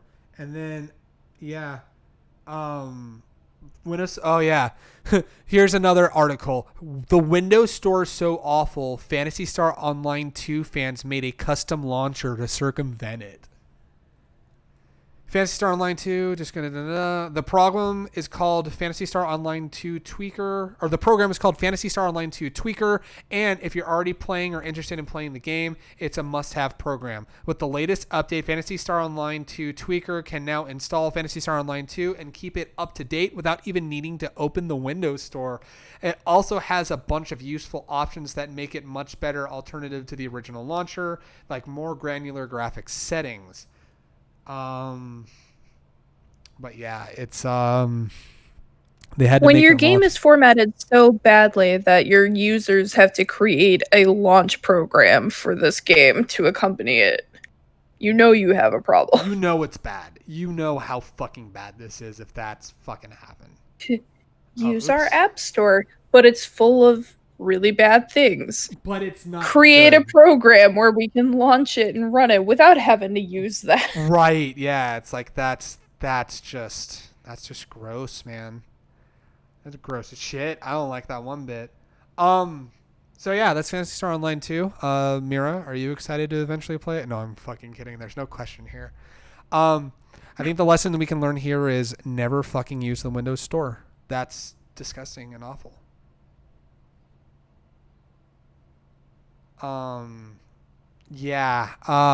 Let's see. What else do we got right now? Alrighty. So some quick fire. Conservative alt-right media, or not media, conservative alt-right people are pissed. Rage Against the Machine is political and being political right now. In other news, people didn't realize water was wet and that didn't realize the sky was in fact blue.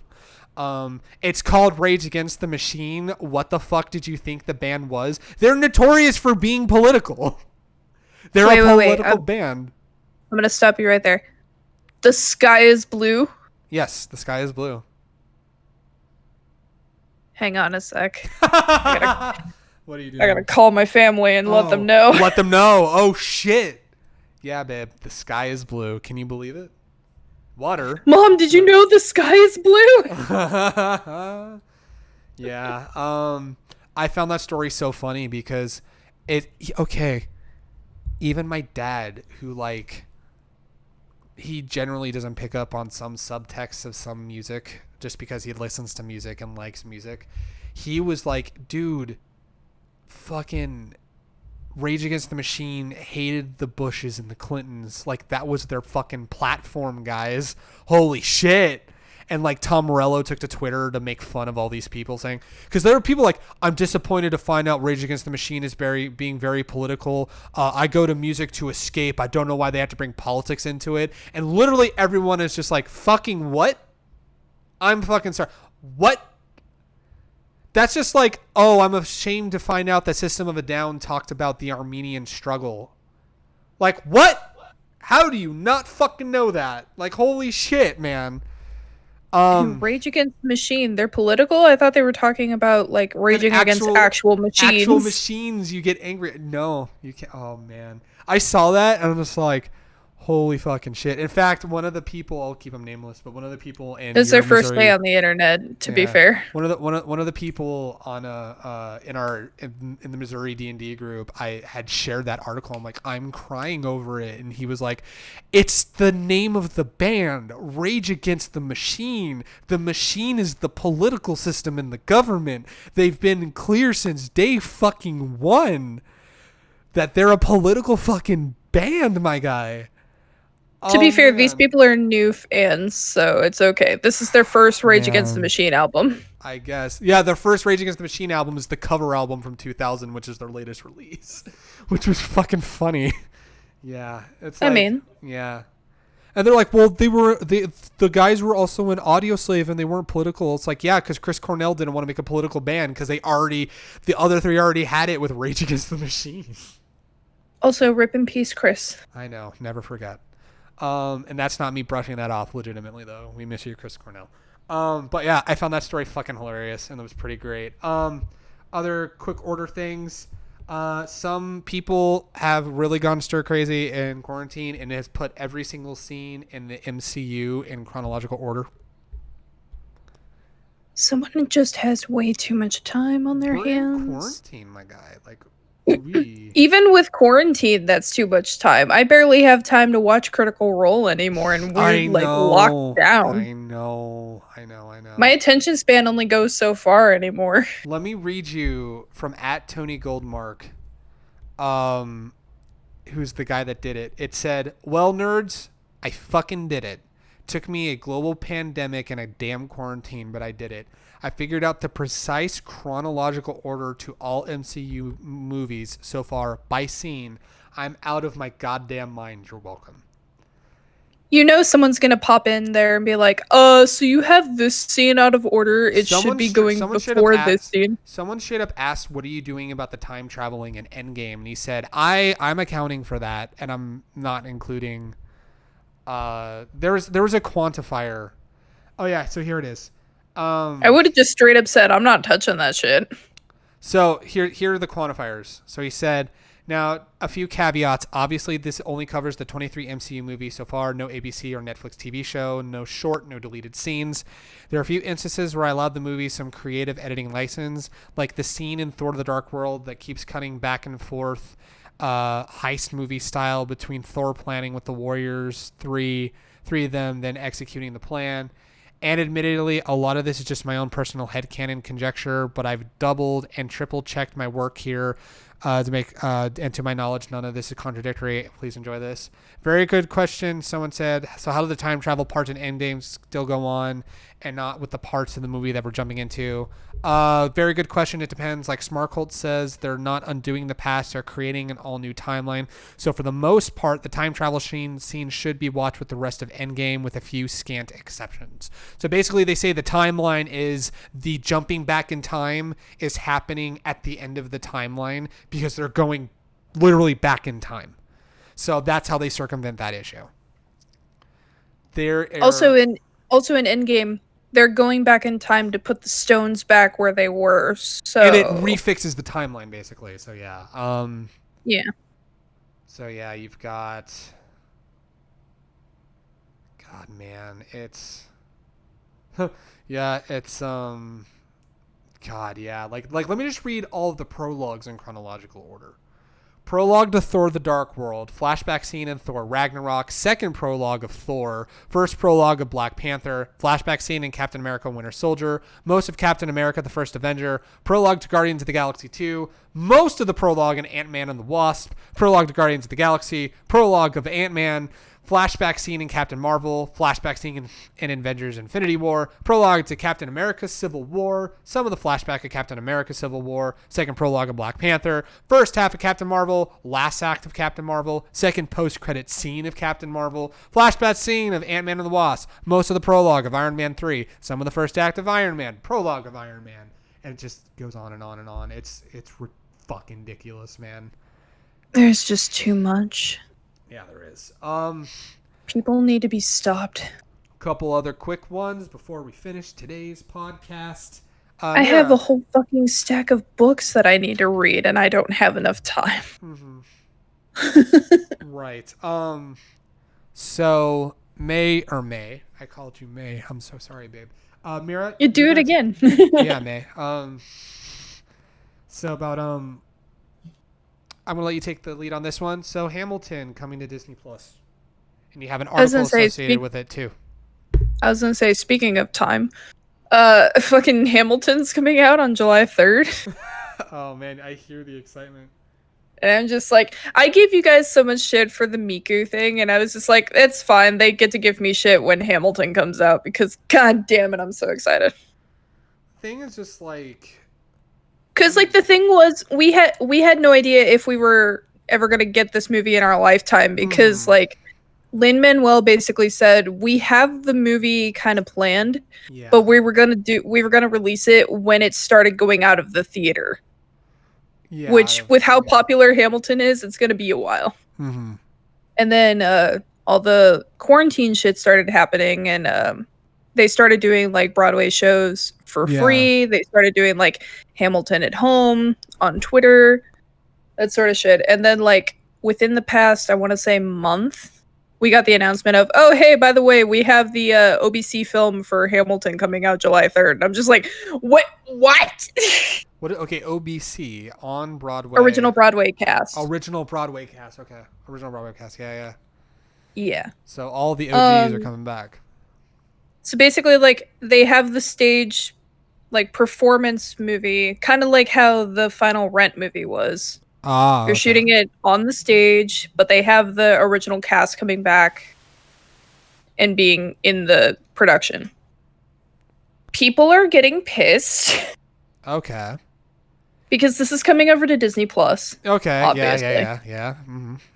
People are getting pissed because I'm assuming these are the people that canceled their trial after The Mandalorian finished. Oh, okay, yeah. Mm-hmm. Because you know how that was. It's like the Mandalorian was done. Everyone was all like, everyone was all like, okay, time to cancel my trial, blah, blah, blah. So now people are getting pissed that Disney Plus is no longer offering free trials for Hamilton. That's amazing. Which I'm just sitting there like, maybe you should either borrow someone else's account that has Disney Plus. You didn't hear this from me. You didn't hear this from me. Go ahead. I mean, like, you, May, and I all live together. We share accounts. We use her account on a lot of things. We all live together. Yeah, that's why. Like, we share Netflix. We share Verve. Yeah. Shit like that. But, like, you can borrow a friend's account if you want to. Like, there are ways for you to get like a Disney Plus like account if you really want to watch Hamilton that fucking badly. True, yeah. Needless to say, I'm fucking excited. I'm gonna be sitting down and watching it and just kind of like crying over everything. Yeah, I've never seen it. I've only heard the soundtrack you've played for me. Well, I've never seen like the show as a whole, but I've seen like clips of some performances. Right. And I'm just sitting there like, guys, you're not ready. Yeah, I know, man. I really wanted to see it, but then we found out tickets were like $400 a person for some fucking nosebleeds. I'm like, yikes. Well, now we'll get to watch it for free at home with the OBC, right? Mm-hmm. So yeah. God, hearing OG George Washington is gonna make me so sad. Oh really? Well, at least that's something good that's on Disney Plus. The last topic that we have is the not so good thing that's on Disney Plus right now. Something to From actually, the good to the bad. this is the good. So Hamilton coming to Disney Plus, that is definitely the good, because I've heard the soundtrack for Hamilton and it fucking slaps hardcore, and Lin-Manuel Miranda is a fucking goat every year. Such a fucking diverse cast. I know, right? But yeah, he will always be the greatest of all time, and is just a talented motherfucker. And also got drunk with the McElroy boys, which was really funny. Well, he was doing press at the Tonys, and he was talking about, like, where does your humor come from? He's like, well, you know, shows like My Brother and Me, which never fails to make me cry of laughter. And it's like, at the fucking Tonys, he talked about Mabim Bam. I'm like, that's incredible, man. That's really great. And he's like, he's really good friends with them. And then by proxy, he's a fucking nerd, yo. He's such a nerd. And in fact, like he named his kid after the crab in Little Mermaid. He did. That's amazing. That's incredible. But yeah, like Lin-Manuel Miranda is always going to be the GOAT, the great. He's the epitome of the greatest of all time. Great dude, talented dude, funny as shit. Everything he touches turns to gold, and I'm still waiting for him to show up on Critical Role at some point, because he knows Sam, because Sam directs the DuckTales, the new DuckTales, which Lin-Manuel Miranda is in. But yeah, Hamilton coming to Disney Plus, good quality A++ content. Let's talk about the bad and the ugly. And Artemis Fowl. Now, just so you know. All right, I'm gonna head out. Just so you know, I have not watched it. I have a drinking weekend coming up this weekend. But I don't know if I can justify it, man. I don't know. No. If I'm going to drink and watch a movie, I want to watch Hobbs and Shaw with May, because at least that's a fun movie to watch. Not good. I don't even drink, and I don't even drink, and I can't justify that. So, Artemis Fowl was trending on Twitter when it came out, and it was just a shit show, man. And there was something that came out. So someone posted like a video. It's a Screen Rant video, but basically it was making fun of the pitch meeting for Artemis Fowl. But basically, Artemis Fowl exists. There are so many op-eds saying this is the worst fucking movie ever made. An article that says... Well, we were watching the trending tag on Twitter, and it was just, when it came out, it was like, damn, they really did our boys when it got dirty. to trending, we were like, oh no. It was incredible. Everyone is saying, man, I bet they're glad that they didn't release in theaters now, didn't they? I'm like, yeah, sounds about right. It also came out during the time of the protests. Yeah. So that was, and like, there was some like tone deaf. The concept of like a militarized police force in the movie is so fucking tone deaf, like, given everything. So there's an article here that says, this is from Collider. It says 9 huge problems with Artemis Fowl. Let me just read this. Folks, Disney's $125 million adaptation of Artemis Fowl was finally released, but before that was crossed out, dumped, onto Disney Plus this weekend after a year of delays and reshoots. The story of a boy genius searching for his missing father and nearly starting a race war with the magical world of fairies. The movie is kind of expensive gibberish that sends the studio executives flying out of their penthouse windows. Luckily, Disney learned to put bouncy castles on the roofs of all their valet stands after John Carter and the Lone Ranger happened. This is the Collider article. Was that not just bad? It's astoundingly, fascinatingly awful film, so broken on a fundamental level that should be enshrined in a museum of an awful example of how not to spend $125 million. I honestly can't list all the problems with Artemis Fowl, a movie seemingly written at gunpoint by an insane robot. If you taught an alligator English and shouted do a Harry Potter until you finished typing, you'd get more coherent story than whatever I just spent 90 minutes watching. So I'd rather than go through every single thing wrong with the movie, I narrowed it down to some of the most egregious standout moments of territability. That's a word. So I'm just going to read the headlines of each of these points. The film is narrated by a character who doesn't even witness most of the events.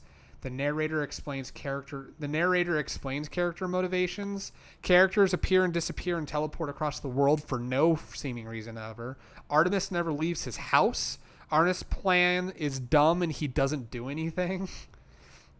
Magic is extremely vague. Artemis makes no sense as a character. The MacGuffin is dumb, which the MacGuffin is like the false thing that gets a plot going.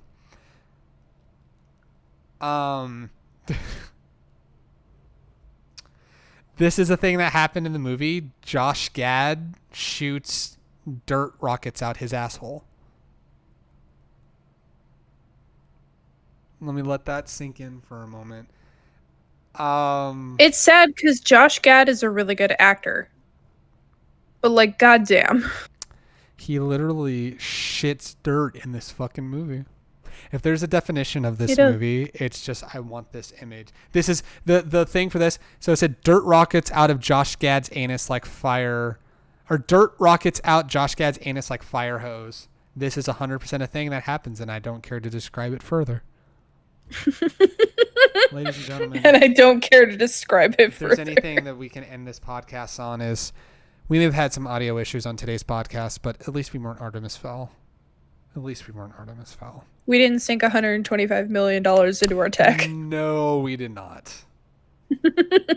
So anyway, thank you guys so much for listening and watching. Thank you for enjoying and indulging us in this over 2-hour podcast. You can follow us on Twitter at Hardest Reset Live, or no, Hardest Reset Live's Twitch. At Hardest Reset, you can follow us on Twitter. You can follow us on Twitch at twitch.tv/Hardest Reset Live. YouTube is youtube.com/Hardest Reset. You can follow Mira on Twitter at Mirito Cosplay, which you've been on that Twitter game. A little bit, yeah. A little bit. Follow me at Greg Snazzy Gamer, and you can follow May at, give me one moment while I bring up her Twitter. She changes her handle every so often. Her Twitter handle currently, as I bring it up, it's an easy. It was Cannoli May, but it's different now. Let me see if I could find it. Oh dear. It's taking fucking forever. May. Let's see what we got. Nope, it's not showing. Okay, Bootleg Alpaca. Bootleg Alpaca. At Bootleg Alpaca on Twitter is her Twitter handle. I forgot she changed it to Bootleg Alpaca. That's pretty great. But follow us all on Twitter. I'm not on Instagram right now, but I may come back soon. But yeah, follow them on Twitter or on Instagram as well. Mira at Mirito Cosplay and May at Maygusta with 2 I's. And all that fun stuff. Thank you guys so much for indulging us. Thank you for being patient with our kind of on again, off again with content so far lately. But we love you guys. Take care of yourselves. Take care of each other. And yeah, we love you guys. We'll see you guys Saturday for a brand new video. Don't know what the video will be yet, but it'll be a video nonetheless. So see you guys later.